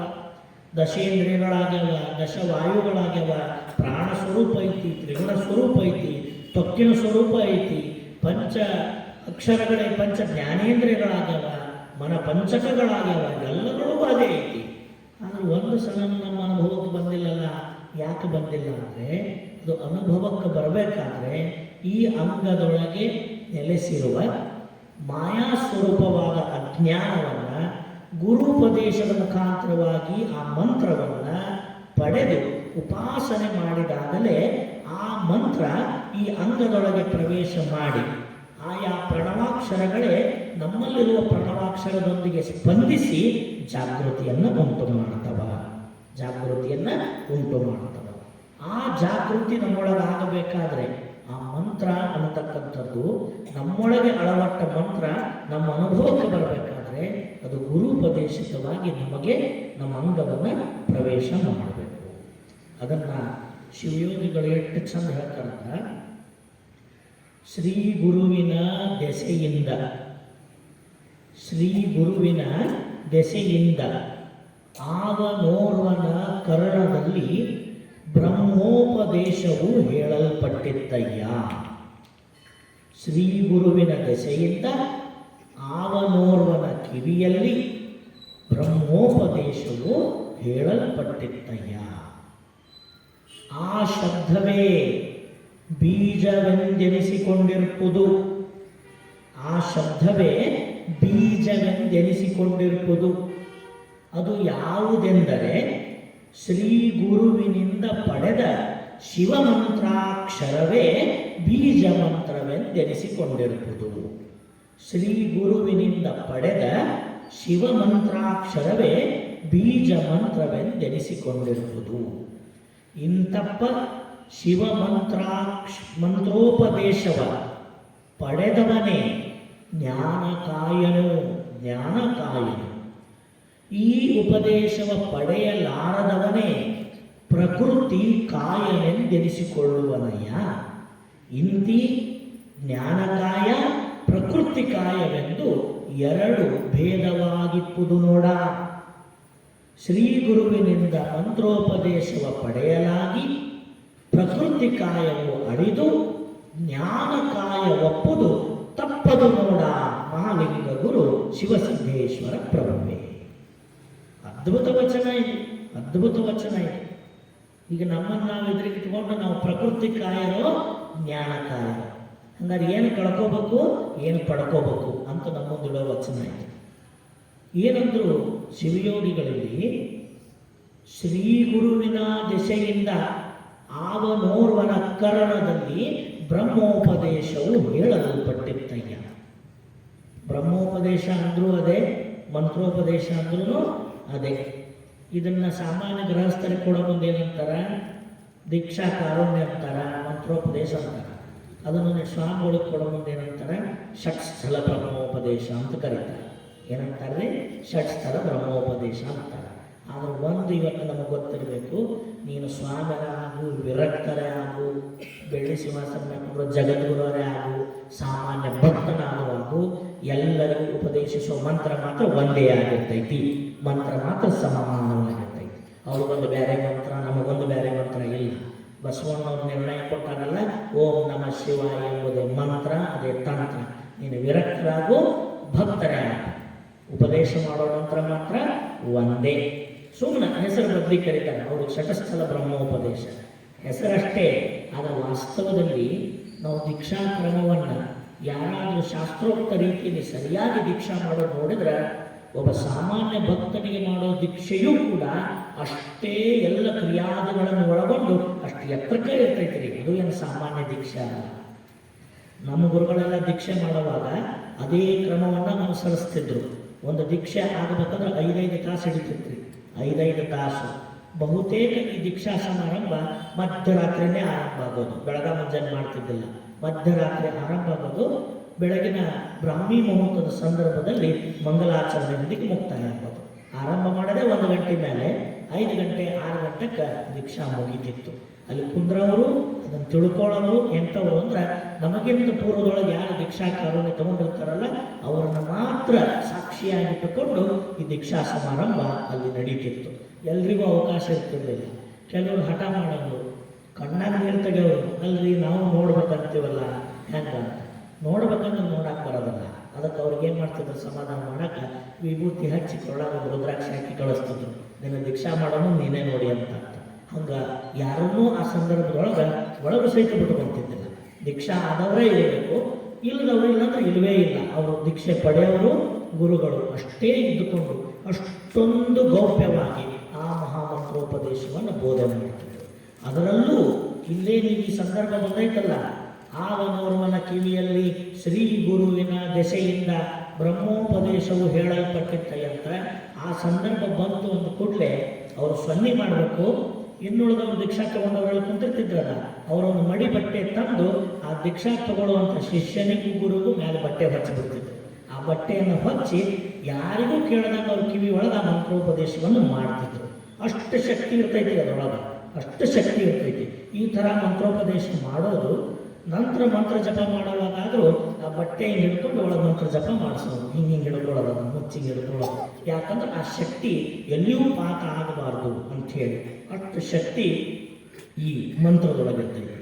ಅದನ್ನು ಇಲ್ಲಿ ಶಿವಯೋಗಿಗಳು ಹೆಂಗೆ ಹೇಳಕತ್ತಾರಂದ್ರೆ, ಶ್ರೀ ಗುರುವಿನ ದೆಸೆಯಿಂದ ಆವನೋರ್ವನ ಕರ್ಣದಲ್ಲಿ ಆ ಮಂತ್ರೋಪದೇಶವು ಬ್ರಹ್ಮೋಪದೇಶವು ಹೇಳಲ್ಪಟ್ಟಿತ್ತಯ್ಯ. ಅದು ಗುರುವಿನಿಂದಲೇ ಹೇಳಲ್ಪಡುವಂಥದ್ದು ಉಪದೇಶ. ಅದು ಆ ಬ್ರಹ್ಮೋಪದೇಶವೆಂಬ ಶಬ್ದ ತಾನೇ ಬೀಜವೆಂದೆನಿಸಿಕೊಂಡಿರುವುದು. ಅದಕ್ಕೆ ಏನಂತ ಕರೀತಾರ, ಬೀಜ ಮಂತ್ರ ಅಂತ ಕರೀತಾರೆ. ಇದೇ ಮಂತ್ರ ಗುರುವಿನಿಂದ ಶಿಷ್ಯನ ಕರಣವನ್ನು ಪ್ರವೇಶ ಮಾಡ್ತಕ್ಕಂಥ ಸ್ಥಿತಿಗೆ ಬೀಜ ಮಂತ್ರ ಅಂತ ಕರೀತಾರೆ. ಅದು ಯಾಕಂತ ಹೇಳ್ತೀನಿ, ಅದು ಯಾವುದೆಂದರೆ ಶಿವಮಂತ್ರಾಕ್ಷರವೇ. ಶಿವಮಂತ್ರಾಕ್ಷರವೇ ಇಲ್ಲಿ ಬೀಜ ಮಂತ್ರವೆಂದೆನಿಸಿಕೊಂಡಿರುವುದಯ್ಯ. ಅದಕ್ಕೆ ಯಾಕೆ ಬೀಜ ಮಂತ್ರ ಅಂತ ಕರೀತಾರೆ ಅಂದ್ರೆ, ಇನ್ನುಳಿದ ಸಂದರ್ಭಗಳಲ್ಲಿ ನಾವು ಪರಮಾತ್ಮನ ನಾಮಸ್ಮರಣೆಯಾಗಿ ಓಂ ನಮಃ ಶಿವಾಯ ಎಂಬ ಷಡಕ್ಷರಿ ಮಂತ್ರವನ್ನು ಪಠಿಸ್ತೀವಿ, ಜಪಿಸ್ತೀವಿ. ಆದರೆ ಗುರು ಶಿಷ್ಯನಿಗೆ ಆ ಮಂತ್ರ ಕೊಡುವಾಗ ಎಲ್ಲವೂ ಬೀಜಾಕ್ಷರಗಳೇ. ಯಾಕೆ ಬೀಜ ಅಂತ ಕರೀತಾರಂದ್ರೆ, ಒಂದೊಂದು ಬೀಜದೊಳಗೆ ಏನಿರ್ತೈತ್ರಿ, ಸಹಸ್ರ ಬೀಜಗಳ ಸಕೀಲಗಳು ಸಂಬಂಧಗಳು ಅದಕ್ಕಾಗಿರ್ತವೆ. ಒಂದು ಬೀಜದೊಳಗ ಇಡೀ ವೃಕ್ಷನೇ ಇರ್ತೈತಲ್ಲ, ಹಂಗ ಒಂದೊಂದು ಪ್ರಣವಾಕ್ಷರಗಳು ಒಂದೊಂದು ತತ್ವ ವೃಕ್ಷನೇ ಅಡಕಾಗಿರ್ತೈತಿ. ಗುರು ಅಲ್ಲಿ ಒಂದೊಂದು ಬೀಜಾಕ್ಷರದ ಸಕೀಲ ಸಂಬಂಧಗಳನ್ನ ವಿಸ್ತರಿಸಿ ಉಪದೇಶ ಮಾಡುವ ಕಾರಣಕ್ಕಾಗಿ ಇದು ಓಂ ನಮಃ ಶಿವಾಯ ಎಂಬುದು ಆ ವಿಸ್ತಾರ ರೂಪವಾಗಿರ್ತಕ್ಕಂಥ ತತ್ವಾರ್ಥದ ಸೂಕ್ಷ್ಮ ರೂಪವಾಗಿ ಮಂತ್ರ ಇರೋದ್ರಿಂದ ಇದನ್ನೇನಂತ ಕರೀತಾರೆ? ಬೀಜ ಮಂತ್ರ ಅಂತ ಆ ಸಂದರ್ಭದೊಳಗೆ ಕರೀತಾರೆ. ಆ ಬೀಜವೇ ತಾನು ತನ್ನನ್ನು ಪ್ರಕಟಪಡಿಸಿಕೊಂಡು ತನ್ನೊಳಗಿರುವ ತತ್ವದ ಯಥಾರ್ಥವನ್ನು ಹೊರಗೆ ಹಾಕ್ತೈತಿ. ಹಾಗಾದ್ರೆ ಅದೆಲ್ಲ ಎಲ್ಲಿರ್ತೈತಿ ಅಂದ್ರೆ ನಕಾರದೊಳಗ, ಮಕಾರದೊಳಗ, ಶಿಕಾರದೊಳಗ, ವಕಾರದೊಳಗ, ಯಕಾರದೊಳಗ, ಓಂಕಾರದೊಳಗ ಬೀಜ ರೂಪವಾಗಿ ತತ್ವ ಗಟ್ಟಿಗೊಂಡಿರ್ತೈತಿ. ಅದಕ್ಕೆ ಅದನ್ನೇನಂತಾರ? ಆ ಸಂದರ್ಭದೊಳಗೆ ಆ ಶಿವಮಂತ್ರಾಕ್ಷರವೇ ಬೀಜ ಮಂತ್ರವೆಂದೆನಿಸಿಕೊಂಡಿರುವುದಯ್ಯ. ಅಂತಪ್ಪ ಶಿವ ಮಂತ್ರೋಪದೇಶವ ಪಡೆದವನೇ ಜ್ಞಾನ ಕಾಯಲು ನೋಡ. ಆ ಉಪದೇಶವ ಪಡೆಯದವನೇ ಪ್ರಕೃತಿ ಕಾಯಲೆಂದೆನಿಸಿಕೊಂಬನು ನೋಡ. ಯಾರು ಅಂತಪ್ಪ ಗುರುವಿಗೆ ಮೊರೆ ಹೋಗಿ ಗುರುವಿನ ಮುಖಾಂತರವಾಗಿ ತನ್ನ ಕರ್ಣದ್ವಾರದಿಂದ ಆ ಒಂದು ಬೀಜಾಕ್ಷರದ ಉಪದೇಶವನ್ನು ಪಡೆದು ತನ್ನ ಸರ್ವಾಂಗದೊಳಗೆಲ್ಲ ಅಳವಟ್ಟಿರುವ ಆ ಷಡಕ್ಷರಿ ಮಂತ್ರದ ಸ್ಪಂದನೆಗೆ, ಆ ಸಾಧನೆಗೆ ಯಾರು ಒಳಪಡ್ತಾರೋ ಅವರ ಕಾಯ ಎಂಥ ಕಾಯ ಅಂತದ್ದು? ಜ್ಞಾನ ಕಾಯ, ಸುಜ್ಞಾನ ಪಿಂಡ ಅಂತ ಕರೆಸ್ಕೊಂತೈತೆ. ಅದು ಎಂಥಾದ್ರೆ ಅದು ಸುಜ್ಞಾನ ಕಾಯ. ಆ ಉಪದೇಶಕ್ಕೆ ಯಾರು ಒಳಗಾಗೋದಿಲ್ಲ ಅವರಿಗೆ ತಮ್ಮೊಳಗಿರ್ತಕ್ಕಂಥ ಷಡಕ್ಷರಿ ಮಂತ್ರಗಳು ಯಾವುದು ಅವರಲ್ಲಿ ವ್ಯಕ್ತಗೊಳ್ಳೋದೇ ಇಲ್ಲ. ಅದು ರಕ್ತ ರಕ್ತಾಗೆ ಉಳಿತೈತಿ, ರುಧಿರ ರುಧಿರಾಗೆ ಉಳಿತೈತಿ, ಮಾಂಸ ಮಾಂಸಾಗೆ ಉಳಿತೈತಿ, ಪಂಚ ಜ್ಞಾನೇಂದ್ರಿಯಗಳು ಜ್ಞಾನೇಂದ್ರಿಯಗಳಾಗಿ ಉಳಿತವ. ಅವುಗಳಲ್ಲಿರ್ತಕ್ಕಂಥ ಷಡಕ್ಷರಿ ಮಂತ್ರ ವ್ಯಕ್ತ ಆಗೋದೇ ಇಲ್ಲ. ಅದು ವ್ಯಕ್ತವಾಗದೆ ಬರೀ ಬಹಿರ್ಮುಖವಾಗಿ ಬದುಕುವ ಕಾರಣ ಅದು ಪ್ರಕೃತಿ ಕಾಯ. ಯಥಾವತ್ತಾಗಿ ಅಜ್ಞಾನದಿಂದ ಆವರಿಸಿರುವ ಪ್ರಕೃತಿ ಕಾಯವೆಂದೆನಿಸಿಕೊಂಬುದು. ಇದು ಕಾರಣ. ಜ್ಞಾನಕಾಯ ಮತ್ತು ಪ್ರಕೃತಿ ಕಾಯವೆಂದು ಎರಡು ಭೇದವಾಗಿಪ್ಪುದು. ಎಂಥ ತತ್ವಜ್ಞಾನ ಅಂದ್ರೆ ಈ ಪ್ರಪಂಚದ ಮಾನವರಲ್ಲಿ ಎರಡು ವಿಧವಾದ ಕಾಯಗಳು ಅಂದ್ರೆ ಶರೀರಗಳು. ಒಂದು ಜ್ಞಾನಕಾಯ, ಇನ್ನೊಂದು ಪ್ರಕೃತಿ ಕಾಯ. ಯಾರು ಈ ಮಹಾಮಂತ್ರವನ್ನು ಪಡೆದು ಮಂತ್ರದ ಅನುಸಂಧಾನವನ್ನು ಮಾಡ್ತಾ ತಮ್ಮೊಳಗಿರುವ ಮಂತ್ರ ಸ್ವರೂಪವನ್ನು ಜಾಗೃತಗೊಳಿಸುವಂತಾರೋ ಅವರೇ ಜ್ಞಾನಕಾಯ ಸಂಬಂಧಿಗಳು, ಅವರೇ ಷಡಕ್ಷರಿ ಮಂತ್ರ ಸ್ವರೂಪರು. ಯಾರು ಇದ್ರ ಗೊಡವಿಗೆ ಹೋಗ್ಲಾರ್ದಂಗ ಮಂತ್ರವನ್ನು ಉಪಾಸನೆ ಮಾಡದಂಗಿರ್ತಾರೋ ಅವರೇ ಪ್ರಕೃತಿ ಕಾಯರು ಅಂದ್ರೆ ಅಜ್ಞಾನ ಜೀವಿಗಳು. ಇವರು ಎರಡು ಥರ, ಎರಡು ವಿಧವಾಗಿ ಅದಾರ. ಹಾಗಾದ್ರೆ ಹಿಂಗಿದ್ದಂಥ ಪ್ರಕೃತಿ ಕಾಯವನ್ನು ಜ್ಞಾನ ಕಾಯವಾಗಿ ಮಾಡಿಕೊಳ್ತಕ್ಕಂಥ ಪರಿ ಯಾವುದು ಅಂತ ಕೇಳಿದ್ರೆ, ಶ್ರೀ ಗುರುವಿನಿಂದ ಆ ಮಹಾಮಂತ್ರೋಪದೇಶವ ಪಡೆಯಲಾಗಿ ಈ ಭಕ್ತನ ಪ್ರಕೃತಿ ಕಾಯವೆಂಬುದು ಅಳಿದು ತಾನೇ ಜ್ಞಾನ ಕಾಯವೆಂಬುದು ಅಪ್ಪುದು ತಪ್ಪದು ನೋಡ. ಮಹಾಲಿಂಗ ಗುರು ಶಿವಸಿದ್ದೇಶ್ವರ ಪ್ರಭುವೇ. ಯಾವ ತಾಯಿಯ ಗರ್ಭದಿಂದ ನಾವೆಲ್ಲ ಪ್ರಕೃತಿ ಕಾಯವನ್ನು ಪಡ್ಕೊಂಡು ಬಂದಿವೆ. ತಾಯಿ ಜನ್ಮ ಕೊಟ್ಟದ ಕಾಯ ಯಾವುದ್ರಿದು? ಪ್ರಕೃತಿ ಕಾಯ. ಇದರಲ್ಲಿ ಸಹಜವಾಗಿ ತನುವಿನಲ್ಲಿ ತನುಗುಣಾದಿಗಳು, ಮನದಲ್ಲಿ ಮನವಿಕಾರಗಳು, ಭಾವದಲ್ಲಿ ಭಾವದ ಭ್ರಮೆಗಳು, ಅಂತಃಕರಣಗಳಲ್ಲಿ ಅಂತಃಕರಣದ ದುರುಳ ಪ್ರವೃತ್ತಿಗಳು ತುಂಬಿಕೊಂಡು ಬಿಟ್ಟಿರ್ತಾವೆ. ಇವು ಸಹಜವಾಗಿ ಬಂದಿರ್ತಾವೆ. ಇವನು ಯಾರು ತಂದು ಬೆರೆಸೋದಿಲ್ಲ. ಇವು ಅಜ್ಞಾನ ಇಲ್ಲಿ ಹೆಂಗೆ ಅಂಟಿರ್ತೈತಂದ್ರೆ, ಯಾವಾಗ ತಾಯಿಯ ಗರ್ಭದೊಳಗೆ ಈ ಪಿಂಡ ತಯಾರಾಯಿತೋ ಆ ಪಿಂಡದೊಳಗೆ ಸಹಜವಾಗಿ ಈ ತನು ಮನ ಭಾವದ ವಿಕಾರಗಳು ಅಂಟುಕೊಂಡ್ಬಿಟ್ಟಿರ್ತಾವೆ, ಸೇರ್ಪಡೆ ಆಗಿಬಿಟ್ಟಿರ್ತಾವೆ. ಅವುಗಳು ಸಹಜವಾಗಿ ನಮ್ಮಲ್ಲಿ ನಾವು ಹೆಂಗೆ ವಿಕಾಸಕ್ಕೆ ಹಂಗೆ ಅವು ವಿಕಾಸಕ್ಕೂ ಅಂತ ಬಂದಿರ್ತಾವೆ. ಅವು ನಮ್ಮೊಳಗೆ ಬೆಳಕು ಅಂತ ಬಂದಿರ್ತಾವೆ. ಹಿಂಗೆ ಉಳಿದಿವಪ್ಪ ಅಂದ್ರೆ ಇದು ಪ್ರಕೃತಿ ಕಾಯ ಹಿಂಗೆ ಉಳಿದು ಬಿಡ್ತೈತಿ. ಇದು ಅಜ್ಞಾನವನ್ನೇ ಪ್ರತಿನಿಧಿಸ್ತೈತಿ. ಯಾವಾಗ ಈ ಪ್ರಕೃತಿ ಕಾಯದ ಅಜ್ಞಾನಕ್ಕೆ ನಾವು ಹೇಸಿಕೊಂಡು ಈ ಪ್ರಕೃತಿ ಕಾಯವನ್ನು ಕಳೆದುಕೊಂಡು ಜ್ಞಾನ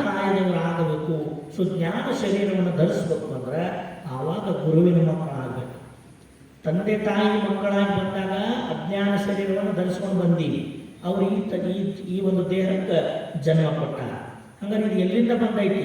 ತಂದೆ ತಾಯಿಗಳ ವಿಕಾರದ ದೆಸೆಯಿಂದ ಶುಕ್ಲ ಶೋಣಿಕದ ಸಂಯೋಗದಿಂದಾದ ಶರೀರ ಇದು. ಈ ದೇಹದೊಳಗೆ ಸಹಜವಾಗಿ ಅಜ್ಞಾನ ವೃತ್ತಿ ಪ್ರಭಾವ ಇದ್ದೇ ಇರ್ತೈತಿ. ಯಾವಾಗ ಇದರ ಈ ಅಜ್ಞಾನ ವೃತ್ತಿಯ ಪೂರ್ವಾಶ್ರಯವನ್ನು ಕಳೆದುಕೊಳ್ಳಲೆಂದು ಗುರುವಿಗೆ ಮೊರೆ ಹೋಗಿ, ಗುರುವಿಗೆ ಏನಂತ ಹೇಳೋದು? ಇವತ್ತಿಂದ ನಾನು ನಿನ್ನ ಮಗ ಅಂತ ಒಪ್ಪಿಕೊಳ್ಳೋದು. ಹೆಂಗೆ ಹೇಳ್ತಾಳ ಅಕ್ಕ ಮಹಾದೇವಿ ತಾಯಿ ಅದನ್ನ? ಗುರುವೇ ಹೆತ್ತಪ್ಪನಾದ. ಹಡದಪ್ಪನ ತಗೊಂಡು ಬಂದು ನೀವು ಹೆತ್ತಪ್ಪನಾದ ಅಂತ ಅನ್ನೋದಿಲ್ಲ. ಗುರುವೇ ಹೆತ್ತಪ್ಪನಾದ, ಲಿಂಗ ಮಧುವಣಿಗನಾದ, ನಾರಿ ಮಹಾದೇವಿ ನಾನೇ ಮಧುಮಗಳಾದೆ. ಈ ಅಂಗ ಸತಿ, ಲಿಂಗ ಪತಿ, ನಮ್ಮ ತಂದೆ ಯಾರು ಅಂದ್ರೆ ಗುರುವೇ ಹೆತ್ತಪ್ಪನಾದ. ಅದಕ್ಕೆ ಬಸವಣ್ಣವರು ತಂದೆ ನೀನು ತಾಯಿ ನೀನು ಅಂತ ಪರಮಾತ್ಮನಿಗೆ ಕರೆದರು. ಅನ್ಬೋದಿತ್ತಲ್ಲ, ತಂದೆ ನೀನು ಮಾದರಸ, ತಾಯಿ ನೀನು ಮಾದಲಾಂಬಿಕೆ ಹೆಸರೇ ಬೇಕಿದಲ್ಲ. ಈ ಕಡೆಗೆ ಅಕ್ಕಮಹಾದೇವಿ ತಾಯಿ ಆದರೂ ಅಷ್ಟೇ, ಹುಟ್ಟಿದೆ ಶ್ರೀ ಗುರುವಿನ ಹಸ್ತದಲ್ಲಿ ಅಂತ. ಹುಟ್ಟಿದೆ ನನ್ನ ತಾಯಿಯ ಗರ್ಭದಲ್ಲಿ ಅನ್ನೋದಲ್ಲ, ಹುಟ್ಟಿದೆ ಶ್ರೀ ಗುರುವಿನ ಹಸ್ತದಲ್ಲಿ. ಆ ಹುಟ್ಟು ಪಡ್ಕೊಂಡು ಬಂದೀವಿ, ಸಹಜವಾಗಿ ನಿಸರ್ಗದತ್ತವಾಗಿ ಪಡ್ಕೊಂಡು ಬಂದೀವಿ. ಆದರೆ ಆ ಹುಟ್ಟು ಏದರಿಂದ ಕೂಡೈತಂದ್ರೆ ಮಲತ್ರಯ ಸಂಬಂಧದಿಂದ ಕೂಡೈತಿ, ಅಜ್ಞಾನದಿಂದ ಆವರಿಸಲ್ಪಟ್ಟೈತಿ. ಆ ಹುಟ್ಟನ್ನು ಕೊನೆಗಳಿಸಿ ಮರು ಹುಟ್ಟು ಪಡಿಬೇಕಾಗೈತಿ. ಎಲ್ಲಿ ಅಂದ್ರೆ ಶ್ರೀ ಗುರುವಿನ ಹಸ್ತ ಮಸ್ತಕ ಸಂಯೋಗದಲ್ಲಿ, ಆ ಒಂದು ಗುರುವಿನ ಮಂತ್ರೋಪದೇಶದಲ್ಲಿ. ಆ ಮಂತ್ರ ಗುರುವಿನಿಂದ ಬಂದು ಈ ಅಂಗವನ್ನು ಸೇರಿಕೊಂಡಾಗ ಈ ಅಂಗದ ತನು ಮನ ಭಾವಾದಿಗಳೊಳಗೆ ತುಂಬಿರುವ ಮಂತ್ರ ವ್ಯಕ್ತಗೊಳ್ತೈತಿ, ಜಾಗೃತಗೊಳ್ತೈತಿ. ಆವಾಗಿನಿಂದ ಇದಕ್ಕೊಂದು ಮರು ಹುಟ್ಟು, ನಿಜವಾದ ಹುಟ್ಟು ಯಾವುದು ಅಂದ್ರೆ ಗುರುವಿನಿಂದ ಉಪದೇಶ ಪಡೆದ ದಿನವೇ ನಿಜವಾದ ಹುಟ್ಟು. ನಾವು ಹುಟ್ಟಿದ ತಾರೀಕು ನೋಡಿ ಬರ್ತಡೆ ಅಂತೀವಲ್ಲ, ಅದು ಅಜ್ಞಾನದ ಹುಟ್ಟು.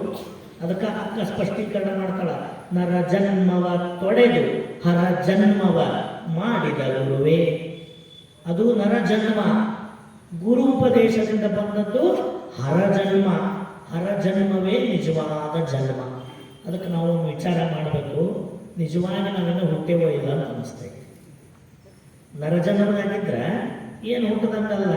ಯಾಕಂದ್ರೆ ಹುಟ್ಟಿವಿ, ಬದುಕಾಕತ್ತೀವಿ, ಏನಾರ ಮಾಡ್ತೀವಿ, ಕೊನೆಗೆ ಮರಣ ಬರ್ತೈತಿ, ಸತ್ತೋಗ್ತೀವಿ. ಇದ್ರೊಳಗೆ ಏನು ವಿಶೇಷತೆ ಐತಿ? ಅಲ್ರಿ, ಷಡಕ್ಷರ ಮಂತ್ರ ಸ್ವರೂಪನೇ ನಾನಾಗಿ ನಮ್ಮೊಳಗೆ ಮಂತ್ರಗಳನ್ನೇ ಇಟ್ಟುಕೊಂಡು ಆ ಯಾವ ಮಂತ್ರಗಳನ್ನು ವ್ಯಕ್ತಗೊಳಿಸ್ಕೊಳ್ದಂಗೆ ಹಿಂಗ ಸತ್ತು ಹೋದಿವಂದ್ರೆ ಏನು ಪ್ರಯೋಜನ? ಆ ಮಂತ್ರಗಳು ನಮ್ಮೊಳಗೆ ಇದ್ದರೆ ಏನು ಪ್ರಯೋಜನ? ಅದು ಪ್ರಯೋಜನ ಆಗಬೇಕು ಅಂದ್ರೆ ಹರಜನ್ಮಕ್ಕೆ ಒಳಗಾಗಬೇಕು. ಆ ಮಂತ್ರೋಪದೇಶವನ್ನು ಈ ಅಂಗಕ್ಕೆ ಸಂಬಂಧಗೊಳಿಸಲೇಬೇಕು. ಅದರಿಂದ ಏನಾಗ್ತೈತಪ್ಪ? ಯಾವುದು ಜ್ಞಾನಕಾಯ? ಈಗ ಪ್ರಕೃತಿ ಕಾಯ ಅಂದರೆ ಹೆಂಗೈತಂತ ನಾವು ನೋಡಿದ್ವಿ. ತನುವಿನಲ್ಲಿ ತನುವಿಕಾರಗಳು, ಮನದಲ್ಲಿ ಮನಸ್ಸಂಚಲನ, ಭಾವದಲ್ಲಿ ಷಡ್ಭಾವ ಭ್ರಮೆಗಳು, ಅಂತಃಕರಣದಲ್ಲಿರ್ತಕ್ಕಂಥ ಒಂದೊಂದು ಕರ್ಣೇಂದ್ರಿಯಗಳು ಸಹಿತ ಒಂದೊಂದು ರೀತಿಯಾಗಿರ್ತಕ್ಕಂಥ ಚಾಪಲ್ಯಗಳು. ಇವೆಲ್ಲವುಗಳು ಇರೋದರಿಂದ ಇದಕ್ಕೆ ಏನಂತ ಕರೀತಾರೆ? ಪ್ರಕೃತಿ ಕಾಯ. ಪ್ರಕೃತಿ ಕಾಯ ಅಂತ ಕರೀತಾರೆ. ಯಾವಾಗ ಮಂತ್ರ ಈ ಭಕ್ತನ ಅಂಗವನ್ನು ಪ್ರವೇಶ ಮಾಡಿ ಈ ಭಕ್ತನಲ್ಲಿ ಆ ಮಂತ್ರ ನಿರಂತರವಾಗಿ ಅನುಸಂಧಾನ ಮತ್ತು ಉಪಾಸನೆಗೆ ಒಳಪಡುತ್ತೋ, ಆವಾಗ ಆ ಮಂತ್ರ ನಮ್ಮೊಳಗಿರ್ತಕ್ಕಂಥ ಮಂತ್ರದೊಂದಿಗೆ ತಾನು ಸಂಬಂಧವನ್ನು ಏರ್ಪಡಿಸಿಕೊಂಡು ಜಾಗೃತಿ ಆಗ್ತೈತಿ, ತಾನು ಜಾಗೃತಿ ಆಗ್ತೈತಿ. ಆವಾಗ ನೋಡ್ರಿ, ಈ ದೇಹದ ಪಂಚ ಜ್ಞಾನೇಂದ್ರಿಯಗಳದವಲ್ಲ, ಈ ಪಂಚ ಜ್ಞಾನೇಂದ್ರಿಯದೊಳಗೆ ಅಡಗಿದ ಮಂತ್ರ ತಾನು ವ್ಯಕ್ತ ಆಗ್ತೈತಿ. ನಾಸಿಕದೊಳಗೆ ನಕಾರ, ಜೀವಹೆಯೊಳಗೆ ಮಕಾರ, ನಂತರ ನೇತ್ರದೊಳಗೆ ಶಿಕಾರ, ತ್ವಕ್ಕಿನೊಳಗೆ ವಕಾರ ಮತ್ತು ಪ್ರಸಾದಲಿಂಗ ಸ್ವರೂಪವಾದ ಈ ಕರ್ಣದೊಳಗೆ ಯಕಾರ. ಈ ಪಂಚ ಜ್ಞಾನೇಂದ್ರಿಯದೊಳಗೆ ಪಂಚಾಕ್ಷರಗಳು ಅದಾವು. ಅದರ ಸಂಬಂಧ ಆಗದ ಕಾರಣಕ್ಕೆ ಅವು ವ್ಯಕ್ತಗೊಂಡಿಲ್ಲ. ಯಾವಾಗ ಈ ಭಕ್ತ ಆ ಮಂತ್ರವನ್ನು ಪಡೆದು ಅನುಸಂಧಾನ ಮಾಡ್ತಾನ, ಆವಾಗ ವ್ಯಕ್ತಕ್ಕವ.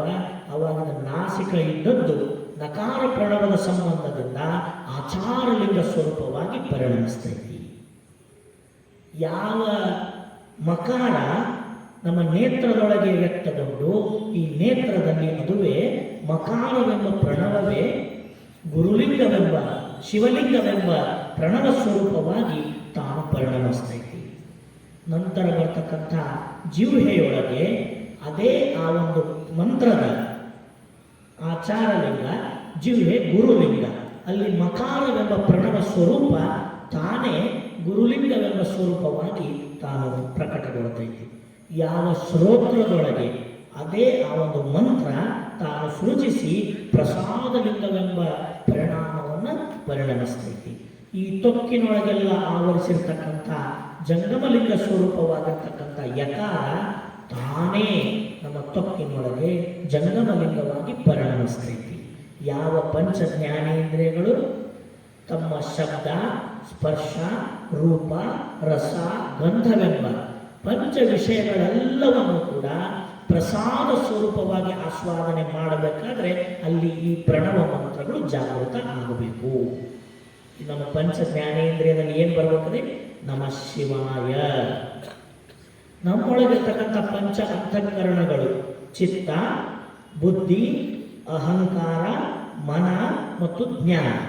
ಈ 5 ಅಂತಃಕರಣಗಳಲ್ಲಿ ಕ್ರಮವಾಗಿ ನ ಮ ಶಿ ವಾ ಯ ಅಂತಕ್ಕಂಥ ಪಂಚಾಕ್ಷರಗಳೇ ಬಂದು ವ್ಯಕ್ತಗೊಂಡಾಗ ಚಿತ್ತ ತನ್ನ ಚಾಂಚಲ್ಯವನ್ನು ಕಳ್ಕೊಂಡು ಸುಚಿತ್ತ ಅಂತ ಕರೆಸ್ಕೊಂತೈತಿ. ಯಾವಾಗ ಅಂದ್ರೆ ಚಿತ್ತದೊಳಗೆ ನಕಾರ ಪ್ರಣವ ವ್ಯಕ್ತವಾದ. ಬುದ್ಧಿ ದುರ್ಬುದ್ಧಿಯಿಂದ ಕೂಡಿರ್ತೈತಿ, ಅದು ಪ್ರಕೃತಿ ಕಾಯದೊಳಗ. ಯಾವಾಗ ಮಕಾರವೆಂಬ ಪ್ರಣವಾಕ್ಷರ ಆ ಬುದ್ಧಿಯೊಳಗ ವ್ಯಕ್ತಗೊಳ್ತೋ ಆವಾಗ ಆ ಬುದ್ಧಿ ತನ್ನ ಎಲ್ಲ ದುಷ್ಕೃತ್ಯಗಳನ್ನು ಕಳ್ಕೊಂಡು ಮಕಾರ ಪ್ರಣವ ಸಂಬಂಧಿಯಾಗಿ ಸುಬುದ್ಧಿ ಅಂತ ಕರೆಸ್ಕೊಳ್ತೈತಿ. ಮೂರನೇದ್ದು ಅಹಂಕಾರ. ಅಹಂಕಾರದೊಳಗಿರ್ತಕ್ಕಂಥದ್ದು ಶಿಕಾರವೆಂಬ ಪ್ರಣವಾಕ್ಷರ. ಆ ಶಿಕಾರವೆಂಬ ಪ್ರಣವಾಕ್ಷರ ಅಹಂಕಾರದೊಳಗೆ ವ್ಯಕ್ತವಾದಾಗ ಈ ಅಹಂಕಾರ ಭಾವವೆಲ್ಲ ಕಳ್ಕೊಂಡು ನಿರಹಂಕಾರ ಸ್ವರೂಪವನ್ನು ತಾಳ್ತೈತಿ. ಇನ್ನು 4ನೇದ್ದು ಚಿತ್ತ, ಬುದ್ಧಿ, ಅಹಂಕಾರ, ಮನ. 4ನೇದ್ದು ಆ ಮನದೊಳಗಿರ್ತಕ್ಕಂಥದ್ದು ವಾಕಾರವೆಂಬ ಪ್ರಣವಾಕ್ಷರ. ಆ ವಕಾರವೆಂಬ ಪ್ರಣವದ ಪರಿಣಾಮದಿಂದ ಮನ ಹಲವು ವಿಷಯಗಳಲ್ಲಿ ಹರಿದಾಡತಕ್ಕಂಥ ಆ ಮನಸ್ಸಂಚಲ ಗುಣವನ್ನು ಕಳ್ಕೊಂಡು ಸುಮನವೆಂಬ ಸ್ವರೂಪವನ್ನು ತಾಳ್ತೈತಿ. ಇನ್ನು 5ನೇದಾಗಿರ್ತಕ್ಕಂಥ ಜ್ಞಾನ ಹಲವು ವಿಧದ ಜ್ಞಾನಗಳನ್ನೊಳಗೊಂಡು ಅಜ್ಞಾನವನ್ನು ತಾಳ್ತಾ ಇರ್ತಕ್ಕಂಥ ಸಂದರ್ಭದಲ್ಲಿ ಅಲ್ಲಿ ಯಕಾರವೆಂಬ ಪ್ರಣವಾಕ್ಷರ ವ್ಯಕ್ತಗೊಳ್ಳಲಾಗಿ ಆ ಒಳಗಡೆ ಇರ್ತಕ್ಕಂಥ ನಮ್ಮ ಜ್ಞಾನ ಸುಜ್ಞಾನವಾಗಿ ಪರಿವರ್ತನೆ ಆಗ್ತೈತಿ.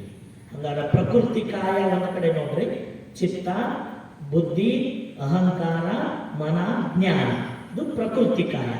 ಇಲ್ಲಿ ನಮಃ ಶಿವಾಯ ಅನ್ನೋ ಮಂತ್ರ ಪ್ರವೇಶ ಆದಾಗ ಅದುವೇ ಸುಬುದ್ಧಿ, ಸುಚಿತ್ತ, ಸುಬುದ್ಧಿ, ನಿರಹಂಕಾರ, ಸುಮನ, ಸುಜ್ಞಾನ ಅನ್ನೋ ರೂಪವನ್ನು ತಾಳ್ತವ.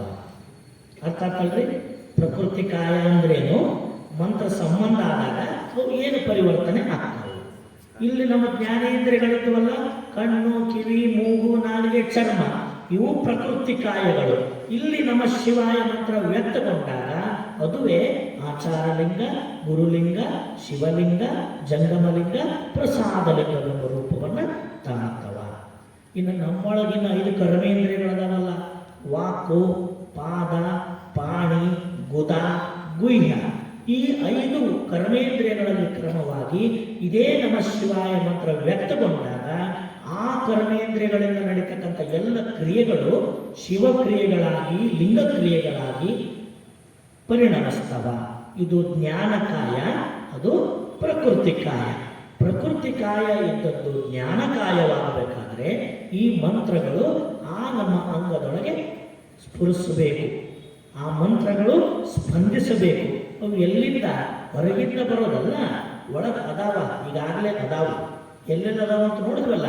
ಈ ಮಂತ್ರ ಗುರುವಿನಿಂದ ಪಡೆದು ನಿರಂತರವಾಗಿ ಉಪಾಸನೆ ಮಾಡಕ್ಕೆ ಹತ್ತಿದ ಕೂಡಲೇ ಅವು ಹೋಗಿ ಸಂಬಂಧ ಮಾಡ್ತಾವಲ್ಲಿ. ಏನಂತ? ಅದು ಮಲಗಿರ್ತೈತ್ರಿ. ನಕಾರ ಪ್ರಣವ ನಮ್ಮೊಳಗೆ ಮಲಗಿರ್ತೈತಿ. ಮಕಾರ ಪ್ರಣವ ಮಲಗಿರ್ತೈತಿ. ಅದನ್ನು ಈ ಮಂತ್ರೋಪದೇಶವನ್ನು ಗುರು ಕೊಟ್ಟಾಗ ಈ ಶಿಷ್ಯ ಅದನ್ನು ಉಪಾಸನೆ ಮಾಡ್ತಾ ಮಂತ್ರ ಧ್ಯಾನವನ್ನು ಮಾಡಿದಾಗ ಒಳಗೆ ಮಲಗಿದ ನಕಾರವನ್ನು ಈ ನಕಾರ ಹೋಗಿ ಬಡದೆ ಬಸ್ತೈತಿ. ಏನಂತ, ಏಳು ನಾ ಬಂದೇನೆ, ಮಲಗಿದ್ದು ಸಾಕಂತೈತಿ, ಇಷ್ಟು ವರ್ಷ ಮಲಗಿದ್ದೆಲ್ಲ ಏಳು ಸಾಕಂತೈತಿ. ಆವಾಗ ಅದು ಮೈಗಡವಿ ಅಂತ ಹೇಳ್ತೈತಿ. ಓಹೋ, ನಾನು ನಾಸಿಕ ಅಲ್ಲ, ಆಚಾರಲಿಂಗ ಸ್ವರೂಪ.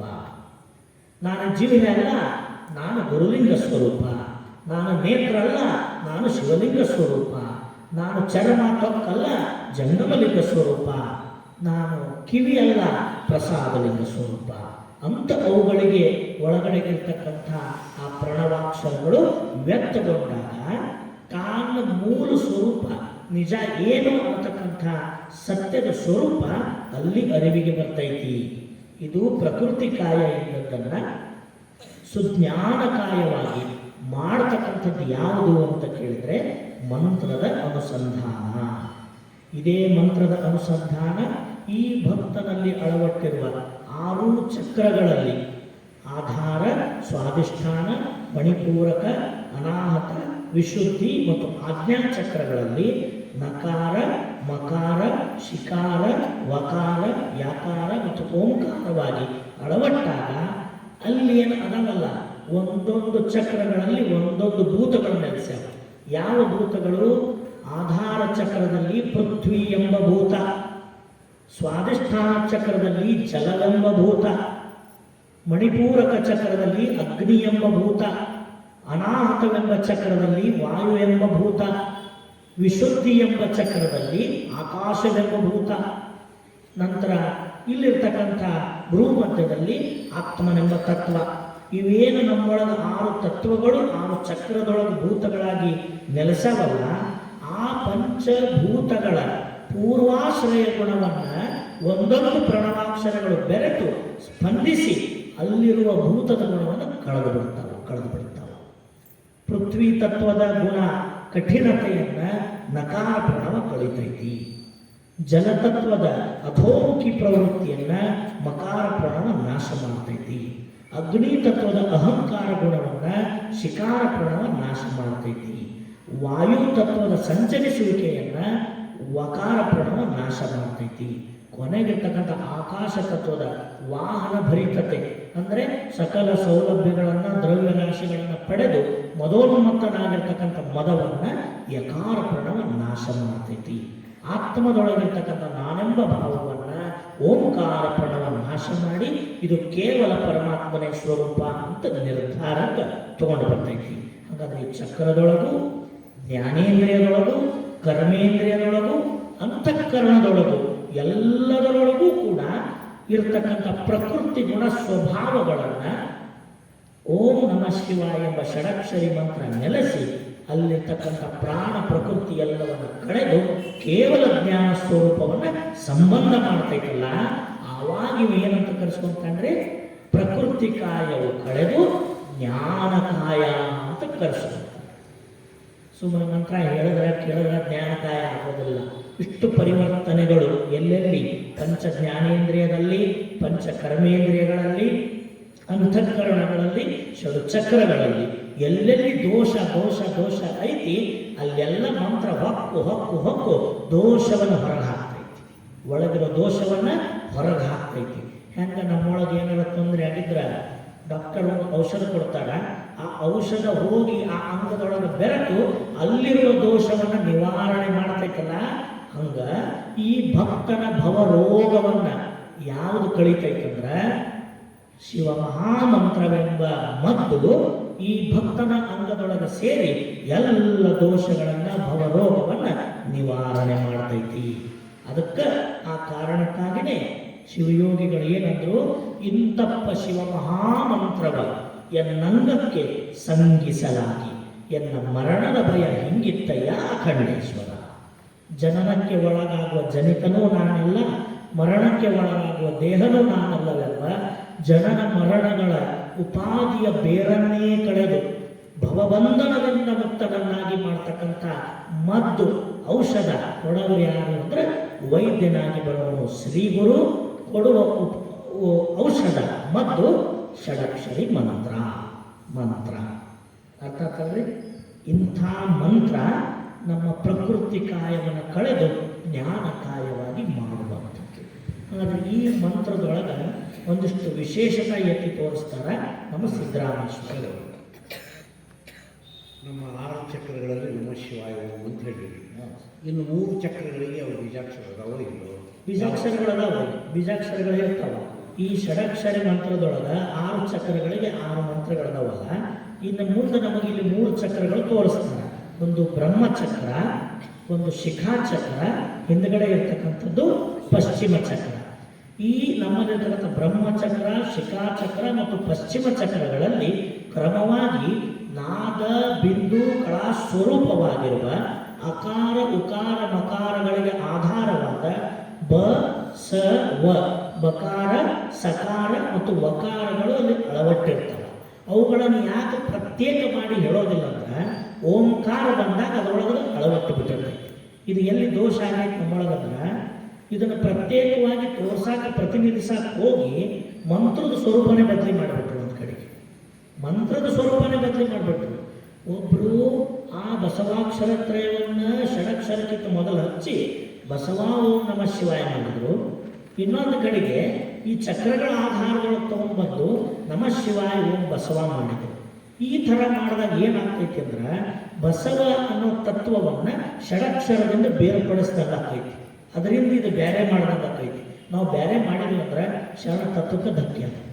ಬಸವ ಷಡಕ್ಷರ ಮಂತ್ರ ಸ್ವರೂಪ, ಷಡಕ್ಷರ ಮಂತ್ರದ ರೂಪವೇ ಬಸವ ಆಗಿರೋದ್ರಿಂದ ಆ ಷಡಕ್ಷರಗಳಲ್ಲಿರ್ತಕ್ಕಂಥ ಓಂಕಾರವೇ ಇಲ್ಲಿ ಮುಂದಿರ್ತಕ್ಕಂಥ 3 ಚಕ್ರಗಳಲ್ಲಿ ಅಕಾರ ಉಕಾರ ಮಕಾರಗಳ ಆಧಾರವಾದ ಬಕಾರ ಸಕಾರ ಮತ್ತು ವಕಾರವಾಗಿ ಇಲ್ಲಿ ನೆಲೆಸಿರ್ತೈತಿ. ಅದು ತಾನೇ ಸ್ಪಂದಿಸ್ತೈತಿ. ಇದಕ್ಕೆ ಏನಂತ ಕರಿತೀವಿ ನಾವು? ಅವಾಗ್ಮ ಪ್ರಣವ ಸ್ವರೂಪ ಅಂತ ಕರಿತೀವಿ.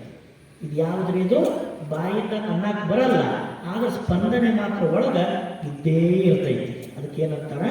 ಅವಾಗ್ಮ ಪ್ರಣವ ಸ್ವರೂಪ ಸಂಬಂಧ ಅಂತ ಕರೀತಾರೆ. ಆದರೆ ಯಾವತ್ತಿದ್ರೂ ಮಂತ್ರದ ಸ್ವರೂಪ ಮಾತ್ರ ಷಡಕ್ಷರನೇ ಇರಬೇಕು. ಅದು 7 ಅಕ್ಷರ ಮಾಡೋದು, 8 ಮಾಡೋದು, 9 ಮಾಡೋದು, 10 ಮಾಡೋದು ಎಂದೂ ಮಾಡಬಾರ್ದು.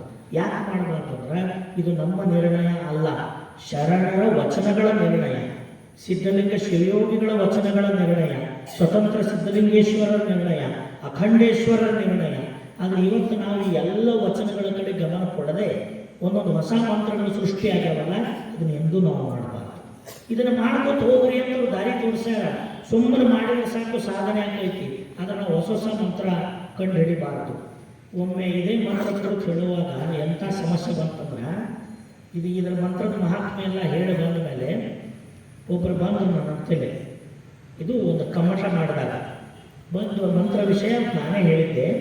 ಭಾಳ ಅವ್ರಿಗೆ ಚಲೋ ಅನ್ನಿಸ್ತು, ಸರಿ ಅನ್ನಿಸ್ತು. ಬಂದು ಕೇಳಿದ್ರು, ಅಲ್ರಿ ನೀವು ಇದನ್ನೆಲ್ಲ ಇಷ್ಟು ಮಂತ್ರ ಹೇಳಿದ್ರಿ, ನಮ್ಮ ಗುರುಗಳು ನಮಗೆ ದೀಕ್ಷೆ ಮಾಡ್ಯಾರ, ಆದರೆ ಈ ಮಂತ್ರ ಹೇಳಿದ್ರೆ ಅವ್ರು ಬೇರೆ ಹೇಳ್ಯಾರ ಅಂದ್ರು ನನಗೆ. ಏನು ಹೇಳ್ಬೇಕು ಈಗ ನಾವು ಅದಕ್ಕೆ? ಇದನ್ನು ನೀವು ಅಂದ್ರಿ. ಸಿದ್ಧಲಿಂಗೇಶ್ವರ ಸ್ಪಷ್ಟವಾಗಿ ಹೇಳ್ತಾರೆ, ಯಾವುದು ಬ್ರಹ್ಮೋಪದೇಶವಾಗಿ ಉಪದೇಶಿಸಲ್ಪಟ್ಟಿತ್ತು, ಶಿವ ಮಂತ್ರಾಕ್ಷರವೇ ಬೀಜ ಅನಿಸುವಂತೈತಿ, ಅದನ್ನೇ ಬೋಧೆ ಮಾಡ್ತಾನಂದ್ರು ಅಂತ ಹೇಳ್ತಾರ. ಇದನ್ನ ಮಾಡ್ಬೇಕಂತ ಚನ್ನಬಸವಣ್ಣವರು ಹೇಳ್ತಾರ. ಎಲ್ಲ ಕಡೆ ನಿರ್ಣಯ ಐತಿ. ಇಷ್ಟು ಇಟ್ಕೊಂಡು ಕಟ್ಟಾ ಬಸವತತ್ವದವರು ಅನಿಸ್ಕೊಂಡವ್ರು ಸಹಿತ ಶರಣರ ಆಂತರ್ಯದ ಅಭಿಪ್ರಾಯಕ್ಕೆ ವಿರೋಧವಾಗಿ ಹೊಸ ಹೊಸ ಹೊಸ ಮಂತ್ರ ಸೃಷ್ಟಿ ಮಾಡಿಕೊಂಡು ಅವುಗಳನ್ನು ಬೋಧನೆ ಮಾಡಕತ್ತಾರಂದ್ರೆ ಏನು ಹೇಳಬೇಕು ಅದಕ್ಕೆ? ಅದಕ್ಕೆ ಅವ್ರು ಬಂದು ನಾನು ಕೇಳಿದ್ರು, ಏನಂತ ಮಾಡ್ಯಾರ ಅಂತ ಕೇಳಿದೆ. ಈ ಕಡೆ ಬರ್ರಿ ಅಂತ ನಾನು ಕರ್ಕೊಂಡು ಹೋಗಿ ನನಗೆ ಹೇಳಿದರು, ಮೊದಲು ತೆಗೆದು ಹೋಗಿರ ಮಂತ್ರ ಅಂತ. ಕೊಟ್ಟವ ಗುರು ಅಲ್ಲ, ತಗೊಂಡವ ಶಿಷ್ಯ ಅಲ್ಲ. ಹೆಂಗಾಗೈತಿ ಅಂತ ಕತಿ ಅಂದ್ರೆ ಉಪಚಾರದ ಗುರುವಿಗೆ ಉಪಚಾರದ ಶಿಷ್ಯ ಅನ್ನಂಗೆ ಆಗೈತಿ. ಅವ್ರಿಗೆ ಗೊತ್ತಿಲ್ಲ. ಯಾಕೆ ಗೊತ್ತಿಲ್ಲ? ವಚನಗಳ ಕಡೆ ಗಮನ ಇಲ್ಲ. ವಚನಗಳ ಕಡೆ ಗಮನ ಕೊಡಬೇಕು. ವಚನಗಳು ನಿರ್ಣಯ ಕೊಡ್ತಾವೆ, ಇದು ಹಿಂಗಾಯ್ತಪ್ಪ ಹಿಂಗಾಯ್ತಂತ. ನಾವೇನು ಅದರೊಳಗೆ ಭಾಳ ಹೆಚ್ಚಿನ ವಿಚಾರ ಮಾಡೋದು ಬೇಡ. ಅವ್ರು ಕೊಟ್ಟಿಂದ ಪ್ರಶ್ನಾತೀತವಾಗಿ ಅದನ್ನು ಒಪ್ಕೊಳ್ಳೋದಷ್ಟೇ ನಮ್ಮ ಕೆಲಸ. ಅಲ್ಲಿ ಮಂತ್ರಗಳ ಸ್ವರೂಪನೇ ಬದಲಿ ಮಾಡಿಬಿಟ್ಟಿದ್ರು. ಅವ್ರು ಬಂದು ಕೇಳಿದಾಗ ಮತ್ತಿಗೆ ಮುಂದೆ ಏನ್ರಿ ಪರಿಹಾರ ಆಯ್ತು ಅಂದ್ರೆ ಅವ್ರು ಎದಕ್ಕೆ ಈ ಮಾತು ಕೇಳಿದ್ರೆ, ವಚನಗಳಲ್ಲಿ ರೈತಿ ಅಂದ ಮೇಲೆ ಆ ಮಂತ್ರ ನನ್ನ ಹತ್ತಲ್ಲಿ ಇಲ್ಲ, ಅದನ್ನು ನನಗೆ ಬೋಧೆ ಮಾಡಿಲ್ಲ, ಬೇರೆನೇ ಮಾಡ್ಯಾರ. ಮತ್ತೀಗ ಹೆಂಗೆ ಮಾಡೋದು ಅಂದರು. ತಪ್ಪಾದಾಗ ತಿದ್ದುಕೊಳ್ಳೋಕೆ ಅವಕಾಶ ಐತಿ, ಅದಕ್ಕೆ ತಪ್ಪಾಗಿದ್ದನ್ನು ಇನ್ನು ಮೇಲೆ ತಿದ್ದುಕೊಳ್ಳ್ರಿ. ಇಲ್ರಿ ಇದ್ರ ಬಗ್ಗೆ ನನಗೆ ಯಾರು ಬೋಧೆ ಮಾಡ್ಯಾರ ಅವ್ರ ಜೊತೆಗೆ ನಾನು ಚರ್ಚೆ ಮಾಡೀನಿ ಅವ್ರು ಇದ ಸರಿ ಅಂತಾರ ಅಂತ ನನಗೆ ಅದನ್ನು ಹೇಳಿದರು. ನನಗೆ ವೈಯಕ್ತಿಕವಾದ ಅಭಿಪ್ರಾಯಗಳು ಎಂದಿಗೂ ಸಿದ್ಧಾಂತ ಆಗುವುದಿಲ್ಲ. ಶರಣರ ವಚನಗಳೇ ನಮಗೆ ಸಿದ್ಧಾಂತ, ಶಿವಯೋಗಿಗಳ ತತ್ವಗಳೇ ನಮಗೆ ಸಿದ್ಧಾಂತ. ಅವ್ರು ಯಾವುದನ್ನು ಹೇಳ್ಯಾರ ಅದನ್ನಷ್ಟೇ ನಾವು ಒಪ್ಪಬೇಕು.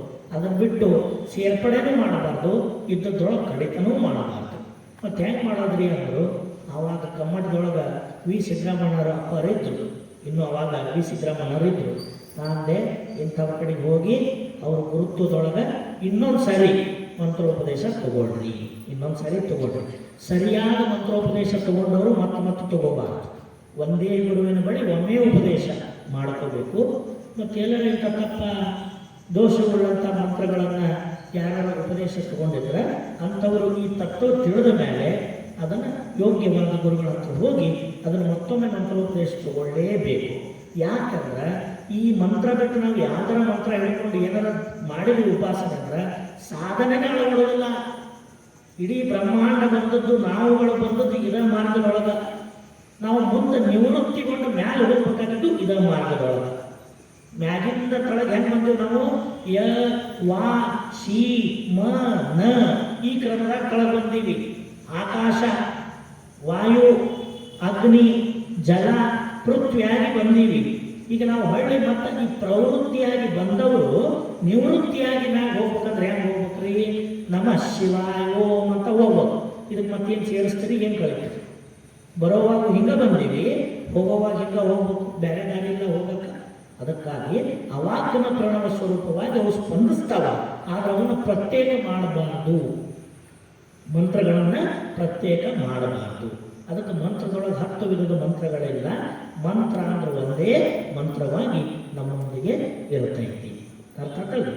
ಈ ಮಂತ್ರದೊಳಗೆ ಒಂದು ವಿಶೇಷತೆಯನ್ನು ತೋರಿಸ್ತಾರೆ, ಸಿದ್ದರಾಮೇಶ್ವರರು ತೋರಿಸ್ಕೊಡ್ತಾರೆ. ಅವ್ರು ಎಷ್ಟು ಚಂದ ಹೇಳ್ತಾರಂದ್ರೆ, ಇಲ್ಲೂ ಲಕ್ಷ ಕೊಡ್ರೆ ಇಲ್ಲೂ ಲಕ್ಷ ಕೊಡ್ರಿ. ಒಂದು ವೇಳೆ ಮಂತ್ರದಾಗ ಏನು ವ್ಯತ್ಯಾಸ ಇದ್ರೆ ಸಿದ್ದರಾಮೇಶ್ವರರು ಹೇಳ್ತಿದ್ರ, ಅವರು ಇಲ್ಲಿ ಗಟ್ಟಿಗೊಳಿಸ್ತಾರೆ. ಮಂತ್ರ ಅಂದ್ರೆ 6 ಇರಬೇಕು, ಮತ್ತೆ ಹೆಚ್ಚಾಗಬೇಕು, ಕಡಿಮೆ ಆಗಬಾರ್ದು ಹೇಳ್ತಾನೆ. 6 ಮಂತ್ರದ 6 ಪ್ರಣವದ ಕಡೆಯಕ್ಷರವದು, 6 ಪ್ರಣವದ ಕಡೆಯಕ್ಷರವದು ಚಿದಾಕಾಶದಂಗ ನೋಡ. ಮಂತ್ರಕ್ಕೆ ಎಷ್ಟು ಅಕ್ಷರ ಇರ್ಬೇಕಂತ್ರಿ? 6 ಇರಬೇಕು, ಹೆಚ್ಚು ಆಗಬಾರ್ದು, ಕಡಿಮೆನೂ ಆಗಬಾರ್ದು.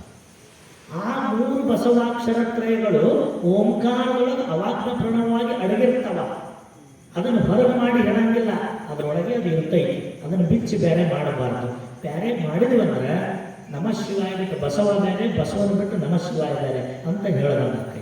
ಅದು ಬೇರೆ ಅಲ್ಲ, ಬಸವಣ್ಣನೇ ಆ ಮಂತ್ರ ಸ್ವರೂಪ. ಆ ಕಾರಣಕ್ಕಾಗಿ ಅದನ್ನು ಅದರೊಳಗೆ ಅಳವಡಿಸಬೇಕು. ಅವು 6 ಇರಬೇಕು. ಅದಕ್ಕೆ ಸಿದ್ದರಾಮೇಶ್ವರ ಏನಂತಾರ, 6 ಪ್ರಣವದ ಕಡೆಯಕ್ಷರವದು ಚಿದಾಕಾಶದಂಗ ನೋಡ. 6 ಪ್ರಣವದ ಮೊದಲಕ್ಷರವದು ಚಿನ್ಮಯ ಮಂದಿರ ನೋಡ. ಮಧ್ಯದ 4 ಅಕ್ಷರ ಶಿವಶಕ್ತಿ ರೂಪು ನೋಡ. 6 ಪ್ರಣವದ ಜಪವದು ಕಪಿಲ ಸಿದ್ಧ ಮಲ್ಲಿಕಾರ್ಜುನನ ಒಲುಮೆ ನೋಡ, ಒಲುಮೆ ನೋಡ. ಏನು ವಚನ ಇದು? ಎಂಥ ವಚನ ಮಂತ್ರದ ಮೇಲೆ. ಓಂ ನಮಃ ಶಿವಾಯ ಅನ್ನೋ 6 ಅಕ್ಷರಗಳು. ಈ 6 ಪ್ರಣವದ ಇವು ಅಕ್ಷರ ಅನ್ನೋದು ಪ್ರಣವಾಕ್ಷರಗಳು. 6 ಪ್ರಣವದ ಕೊನೆಯಕ್ಷರ, ಈಗ ನೀವೇ ಹೇಳ್ಬಿಡ್ರಿ, ಓಂ ನಮಃ ಶಿವಾಯ ಅನ್ನೋ 6 ಪ್ರಣವದ ಕೊನೆ ಅಕ್ಷರ ಯಾವುದು? ಯಕಾರ. ಯಕಾರ. ಯಕಾರದು ಏನಂತದು? ಚಿದಾಕಾಶದಂಗ ನೋಡ. ಯಾವ ಚಿದಾಕಾಶ ಅಂತಕ್ಕಂಥದ್ದು ನಮ್ಮೊಳಗೆ ಅಡಗೈತಲ್ಲ, ಅದು ನಮ್ಮೊಳಗಿರ್ತಕ್ಕಂಥದ್ದು ಆ ನಿರಾಕಾರ ಸ್ವರೂಪ ಐತಲ್ಲ, ಅದಕ್ಕೆ ಚಿದಾಕಾಶ ಅಂತ ಕರೀತಾರೆ. ಇಲ್ಲಿ ಕಾಣೋದು ಬರೀ ಆಕಾಶ ಐತಿದು, ಆದರೆ ಚಿದಾಕಾಶ ಯಾವುದು? ಪಿಂಡಾಂಡ ಬ್ರಹ್ಮಾಂಡದೊಳಗೆ ಸೂಕ್ಷ್ಮವಾಗಿ ಅಡಗಿದ್ದೆ ಚಿದಾಕಾಶ.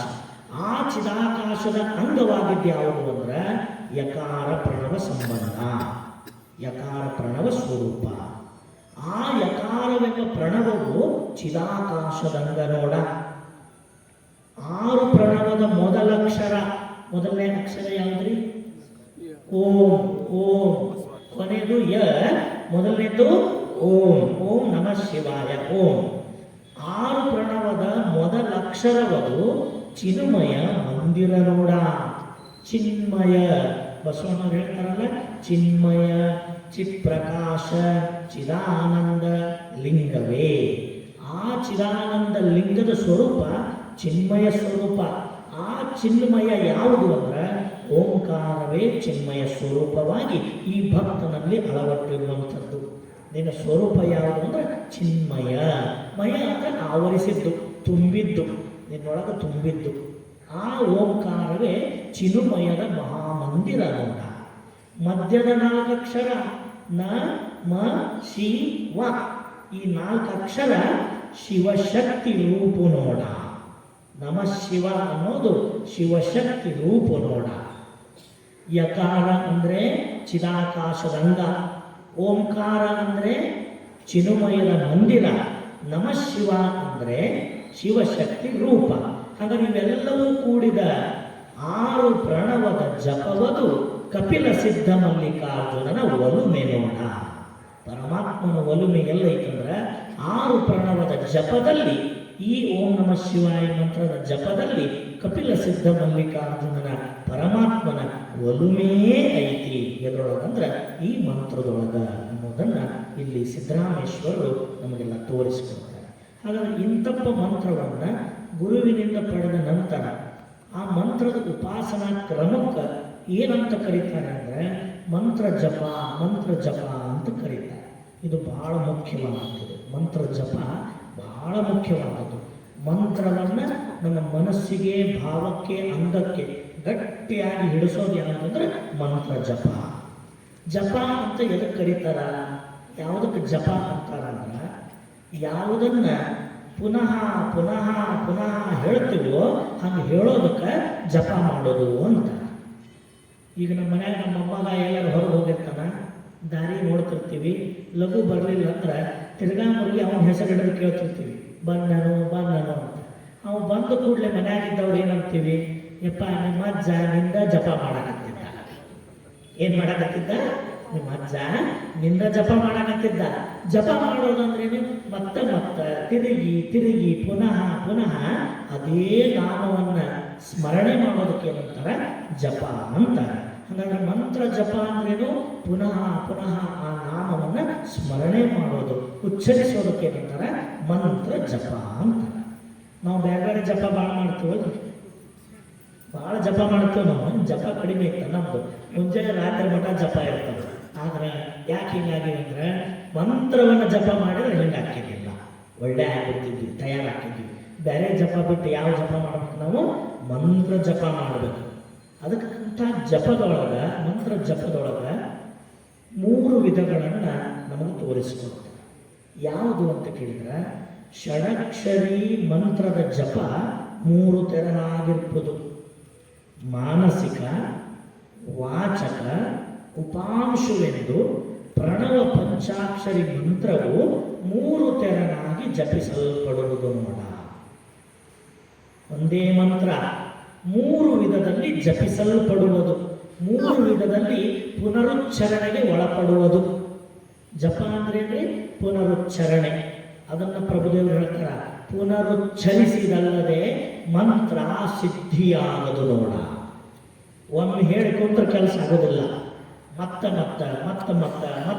ಹೇಳಿದ್ರೆ ಅದು ನಮ್ಮೊಳಗೆ ಶಕ್ತಿಯನ್ನು ಉತ್ಪಾದನೆ ಮಾಡ್ತೈತಿ, ನಮ್ಮೊಳಗಿರೋ ಮಂತ್ರಗಳನ್ನು ವ್ಯಕ್ತಗೊಳಿಸ್ತೈತಿ. ಅದಕ್ಕೆ ಪ್ರಭುದೇವರು ಹೇಳ್ತಾರೆ, ಪುನರುಚ್ಚರಿಸಿದಲ್ಲದೆ ಮಂತ್ರ ಸಿದ್ಧಿಯಾಗದು ನೋಡ. ಆ ಮಂತ್ರ ಸಿದ್ಧಿಗೆ ಬೇಕಾದದ್ದು ಮಂತ್ರದ ಪುನರುಚ್ಚಾರಣೆಯಾದ ಜಪ. ಹಾಗಾದ್ರೆ ಆ ಜಪದೊಳಗೆ 3 ಥರ ಜಪಗಳದಾವ. ಯಾವುದು ಅಂದ್ರೆ, ಮೊದಲನೇದು ಮಾನಸಿಕ ಜಪ, ಎರಡನೇದು ವಾಚಕ ಜಪ, ಮೂರನೇದು ಉಪಾಂಶು ಜಪ ಅಂತ 3 ತೆರನಾಗಿ. ಏನಿದ್ರ ವಿಧಾನ? ಯಾರಿಗೂ ಕೇಳದಂತೆ, ತನ್ನ ನಾಲಿಗೆಯ ಮೇಲೆಯೂ ಉಚ್ಚರಿಸದಂತೆ, ತನ್ನ ತಾಳೋಷ್ಟ ಸಂಪುಟಗಳೇನನ್ನು ಬಳಸದಂತೆ. ಅರ್ಥ ಆಗ್ತದ್ರಿ? ತಾಳ, ಉಷ್ಟ, ಸಂಪುಟ. ನಾಲಿಗೆನೂ ಇಲ್ಲ, ಗಂಟಲು ಇಲ್ಲ, ತುಟಿನೂ ಇಲ್ಲ. ಇವೇನೂ ಬಳಸ್ದಂಗೆ ಸುಮ್ಮನೆ ಕುಳಿತು ಲಿಂಗವನ್ನು ನೋಡ್ತಾ ಗುರುಕೊಟ್ಟ ಮಂತ್ರವನ್ನು ಮನಸ್ಸಿನೊಳಗೆ ಉಚ್ಚರಿಸ್ತಾ ಹೋಗೋದು.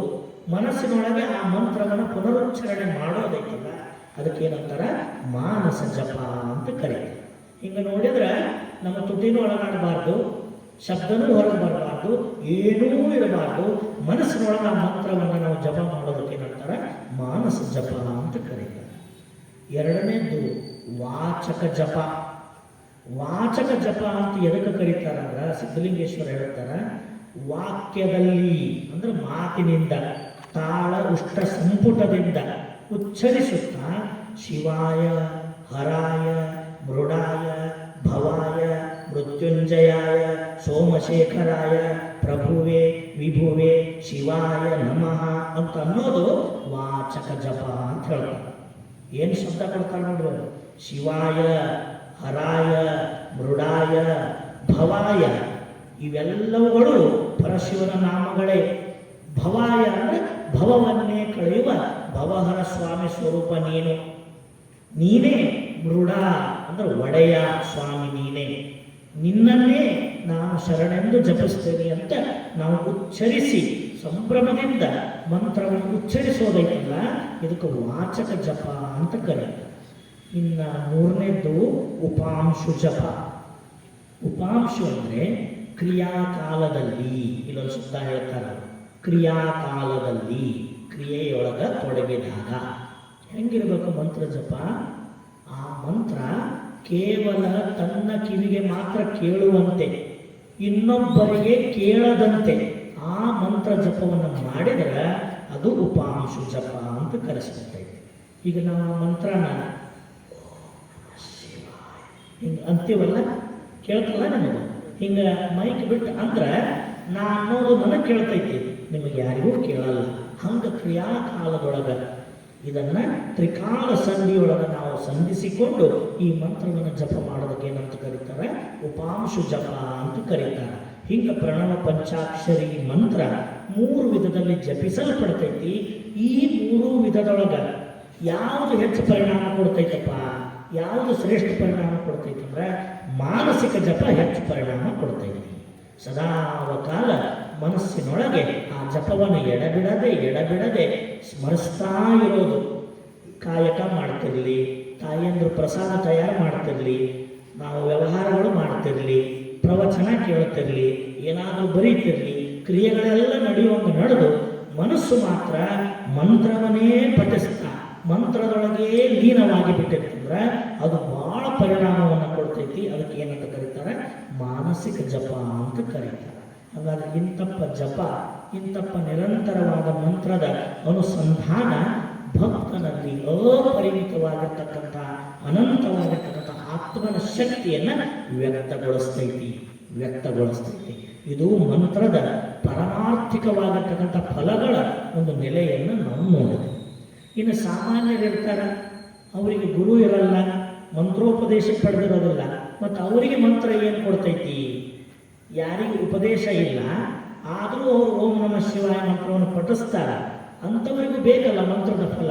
ಅದಕ್ಕೆ ಬಸವಣ್ಣವ್ರು ಎಷ್ಟು ಚಂದ ಹೇಳ್ತಾರ ವಚನದೊಳಗೆ, ಭವಬಂಧನ ದುರಿತಂಗಳ ಗೆಲುವಡೆ ಓಂ ನಮಃ ಶಿವಾಯ ಶಿವಶರಣೆಂದರೆ ಸಾಲದೆ.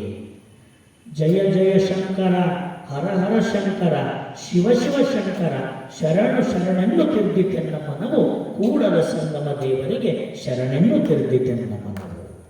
ಒಬ್ಬ ಸಾಮಾನ್ಯನಾಗಿರ್ತಕ್ಕಂಥ ಲೌಕಿಕನೂ ಕೂಡ ಈ ಮಂತ್ರವನ್ನು ಪಠಿಸಿದರೆ ಭವಬಂಧನ ದುರಿತಂಗಳಿಂದ ಮುಕ್ತಕ್ಕನ.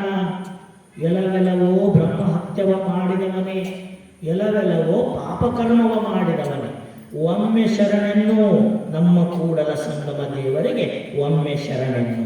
ನಿನ್ನ ಎಲ್ಲ ಪಾಪಗಳು ಪಲ್ಲಟ ಒಪ್ಪುದು ತಪ್ಪದು ಕೂಡಲ ಸಂಗಮ ದೇವ ಅಂತ ಹೇಳ್ತಾರೆ. ನೀನು ಬ್ರಹ್ಮಹತ್ಯವ ಮಾಡು, ಹಲವು ಪಾಪ ಕರ್ಮಗಳ ಮಾಡಿದವನಾಗಿರು, ಒಮ್ಮೆ ಆ ಮಹಾಮಂತ್ರವನ್ನು ಜಪಿಸಿ ಪರಮಾತ್ಮನೇ ನಿನಗೆ ಶರಣನು, ನಿನ್ನ ಎಲ್ಲ ಪಾಪಗಳನ್ನು ಪರಿಹಾರ ಮಾಡತಕ್ಕಂಥ ಪಾತಕ ಪರಿಹಾರ ನಮ್ಮ ಕೂಡಲ ಸಂಗಮ ದೇವ ಅಂತ ಹೇಳ್ತಾರೆ. ಇಂಥ ಅಭಯವನ್ನು ಬಸವಣ್ಣನವರು ಸಾಮಾನ್ಯರಿಗೂ ಎದರಿಂದ ಕೊಡ್ತಾರೆ? ಮಂತ್ರದಿಂದ ಕೊಡ್ತಾರೆ. ತಿಳಿದೋ ತಿಳಿಯದೆಯೋ ಮಾಡಿದ ಹಲವು ವಿಧದ ದೋಷಗಳು ಎಲ್ಲಿ ನಿವಾರಣೆ ಆಗ್ತಾವಂದ್ರೆ ಭವಬಂಧನ ದುರಿತಂಗಳ ಗೆಲುವಡೆ ಓಂ ನಮಃ ಶಿವಾಯ ಶರಣೆಂದರೆ ಸಾಲದೆ, ಅಲ್ಲಿ ನಿವಾರಣೆ ಆಗ್ಬಿಡ್ತವೆ. ಎಲ್ಲ ದುರಿತಗಳು, ಲೌಕಿಕದ ಸಂಕಷ್ಟಗಳು ಎಲ್ಲದರಿಂದ ನಮ್ಮನ್ನು ಪಾರು ಮಾಡುವಂಥ ಶಕ್ತಿ ಯಾರಿಗೈತಂದ್ರೆ ಈ ಒಂದು ಶಿವ ಮಹಾಮಂತ್ರಕ್ಕೈತಿ. ಒಬ್ಬ ಸಾಮಾನ್ಯನೂ ಕೂಡ ಸಮರ್ಥನಾಗಬೇಕಾದರೆ, ಮರವೆಯಲ್ಲಿರುವ ಮಾನವ ಅರಿವಿನ ಶರಣನಾಗಬೇಕಾದ್ರೆ ಅವನಿಗೆ ಶರಣತ್ವವನ್ನು ತಂದುಕೊಡೋದು ಯಾವುದು ಅಂದರೆ ಈ ಮಂತ್ರದ ಶಕ್ತಿ, ಮಂತ್ರದ ಜಪ. ಅದಕ್ಕೆ ಬಸವಣ್ಣವರು ಕೊನೆಗೆ ನಿರ್ಣಯ ಕೊಡ್ತಾರ, ಕರಿ ಅಂಜುವುದು ಅಂಕುಶಕ್ಕಯ್ಯ, ಗಿರಿ ಅಂಜುವುದು ಕುಲಿಶಕ್ಕಯ್ಯ, ತಮಂಧವಂಜುವುದು ಜ್ಯೋತಿಗಯ್ಯ, ಕಾನನವಂಜುವುದು ಬೇಗೆಗಯ್ಯ, ಪಂಚ ಮಹಾಪಾತಕಗಳು ಅಂಜುವವು ಕೂಡಲ ಸಂಗಮ ದೇವ ನಿಮ್ಮ ನಾಮಕ್ಕಯ್ಯ, ನಿಮ್ಮ ನಾಮಕ್ಕಯ್ಯ. ಮತ್ತು ಕೂಡಲ ಸಂಗಮ ದೇವರ ನಾಮವೇ ಷಡಕ್ಷರ ಮಂತ್ರ ಸ್ವರೂಪವಾಗಿರೋದ್ರಿಂದ ಅದಕ್ಕೆ ಎಲ್ಲ ಪಂಚಮಹಾಪಾತಕಗಳು ಅಂಜಿಬಿಡ್ತವಂತೆ. ಕರಿ ಅಂಜುವುದು ಅಂಕುಶಕ್ಕೆ, ದೊಡ್ಡ ಆನೆ ಎಷ್ಟು ಗೀಳಿಟ್ಟು ಓಡಾಡ್ತಿರ್ತೈತಿ, ಒಂದು ಅಂಕುಶವನ್ನ ಅದನ್ನು ನಿಯಂತ್ರಣ ಮಾಡಲಿಕ್ಕಾಗಿ ಮಾವುತ ಅದರ ನೆಟ್ಟಿ ಮೇಲೆ ಇಟ್ಟ ಅಂದ್ರೆ ಸಾಕು, ಅಷ್ಟು ದೊಡ್ಡ ಆನೆಯನ್ನ ಒಂದು ಸಣ್ಣ ಗಾತ್ರದ ಅಂಕುಶ ನಿಯಂತ್ರಣಕ್ಕೆ ತರ್ತೈತಿ. ಆನೆಯ ಅಟ್ಟಹಾಸವನ್ನು ಕೊನೆಗೊಳಿಸ್ತಕ್ಕಂಥ ಶಕ್ತಿ ಒಂದು ಅಂಕುಶದೊಳಗೈತಿ. ಗಿರಿಯಂಜುವುದು ಕುಲಿಶಕ್ಕಯ್ಯ, ಬಹಳ ದೊಡ್ಡ ಪರ್ವತ ಕಲ್ಲಿಂದ ಐತಿ, ಅದನ್ನ ಛೇದನ ಮಾಡ್ತಕ್ಕಂಥ ಶಕ್ತಿ ಸಣ್ಣ ಗಾತ್ರದ ವಜ್ರದೊಳಗೈತಿ. ಯಾವ ಒಂದು ವಜ್ರ ತನ್ನೊಳಗಡೆ ಇರತಕ್ಕಂಥ ಶಕ್ತಿಯಿಂದ ಅಷ್ಟು ದೊಡ್ಡದಾಗಿರ್ತಕ್ಕಂಥ ಪರ್ವತವನ್ನೇ ಛೇದಿಸ್ತಕ್ಕಂಥ ಶಕ್ತಿಯನ್ನು ಒಳಗೊಂಡೈತಿ. ತಮಂಧವಂಜುವುದು ಜ್ಯೋತಿಗಯ್ಯ, ಇಡೀ ಆವರಣವನ್ನು ಆವರಿಸಿದ ಕತ್ತಲೆ ಒಂದು ಸಣ್ಣ ದೀಪ ಹಚ್ಚಿಬಿಟ್ರೆ ಸಾಕು, ಆ ದೀಪದಿಂದ ಹೊರಹೊಮ್ಮಿದ ದೀಪ್ತಿಯ ಬಲದಿಂದ ತಮಂಧ ಅಂದ್ರೆ ಕತ್ತಲೆ ಎಲ್ಲವೂ ಅಡಗಿ ಹೋಗಿಬಿಡ್ತೈತಿ. ಅದೇ ರೀತಿಯಾಗಿ ಕಾನನವಂಜುವುದು ಬೇಗೆಗಯ್ಯ, ಕಾಡು ಅಂಜೋದು ಕಾಡುಗಿಚ್ಚಿಗೆ, ಅದರೊಳಗೆ ಉಂಟಾಗ್ತಕ್ಕಂಥ ಬೇಗೆ ಅಂದರೆ ಉರಿಗೆ ಅದೆಲ್ಲ ನಾಶ ಆಗಿಬಿಡ್ತೈತಿ. ಒಂದು ಸಣ್ಣ ಕಿಡಿಯಾದ ಉರಿ ಒಂದು ದೊಡ್ಡ ಕಾನನವನ್ನೇ ನಾಶ ಮಾಡ್ತೈತಿ. ಹಾಗೆ ಕೇಳಾಕ ಹೇಳಾಕ ಬರೀ 6 ಪ್ರಣವಾಕ್ಷರಗಳು ಅಂತ ಅನಿಸ್ಬಹುದು, ಆದರೆ ಪಂಚಮಹಾಪಾತಕಗಳನ್ನೇ ನಾಶ ಮಾಡುವ, ಅದರ ಪರಿಣಾಮ ದೋಷಗಳಿಂದ ಭಕ್ತನನ್ನು ರಕ್ಷಿಸುವ ಶಕ್ತಿ ಯಾರಿಗೈತಂದ್ರೆ ಕೂಡಲ ಸಂಗಮ ದೇವರ ನಾಮವಾದ ಮಹಾಮಂತ್ರಕ್ಕೈತಿ, ಮಹಾಮಂತ್ರಕ್ಕೈತಿ. ಅರ್ಥಕ್ಕಲ್ರಿ? ಇಂಥ ಮಹಾಮಂತ್ರವನ್ನು ನಾವೆಲ್ಲ ಜಪಿಸಿ ನಮ್ಮ ಬದುಕನ್ನು ಒಂದಿಷ್ಟು ಪಾವನಗೊಳಿಸಿಕೊಳ್ಳೋಣ ಅಂತ ಹೇಳ್ತಾ, ಇನ್ನು ನಾಳೆ ದಿವಸ ನಾವೆಲ್ಲ ಮಂತ್ರ ಸ್ವರೂಪನಾದ ಪರಮಾತ್ಮನೇ ನಾಳೆ ಪರಮ ಕರುಣಿಯಾಗಿ, ಮಹಾಕರುಣಿಯಾಗಿ, ಲಿಂಗ ಚಿದಂಬೃತ ಛಿದ್ರ ಸಮೇತನಾಗಿ, ಪಾದೋದಕವೆಂಬ ತತ್ವವಾಗಿ ನಾಳೆ ದಿವಸ ಪರಮಾತ್ಮ ಹರಿದು ಬರ್ತಾನೆ. ಪಾದೋದಕ ಅಂದ್ರೇನು, ಪಾದೋದಕ ತತ್ವದ ಮಹತ್ವ ಏನು ಅನ್ನೋದನ್ನು ನಾಳೆ ನಾವೆಲ್ಲ ಸೇರಿ ಚಿಂತನೆಯನ್ನು ಮಾಡೋಣ ಅಂತ ಹೇಳ್ತಾ ಸರ್ವರಿಗೂ ಮತ್ತೊಮ್ಮೆ ಭಕ್ತಿಯ ಶರಣಂ ಶರಣಾರ್ಥಿಗಳು.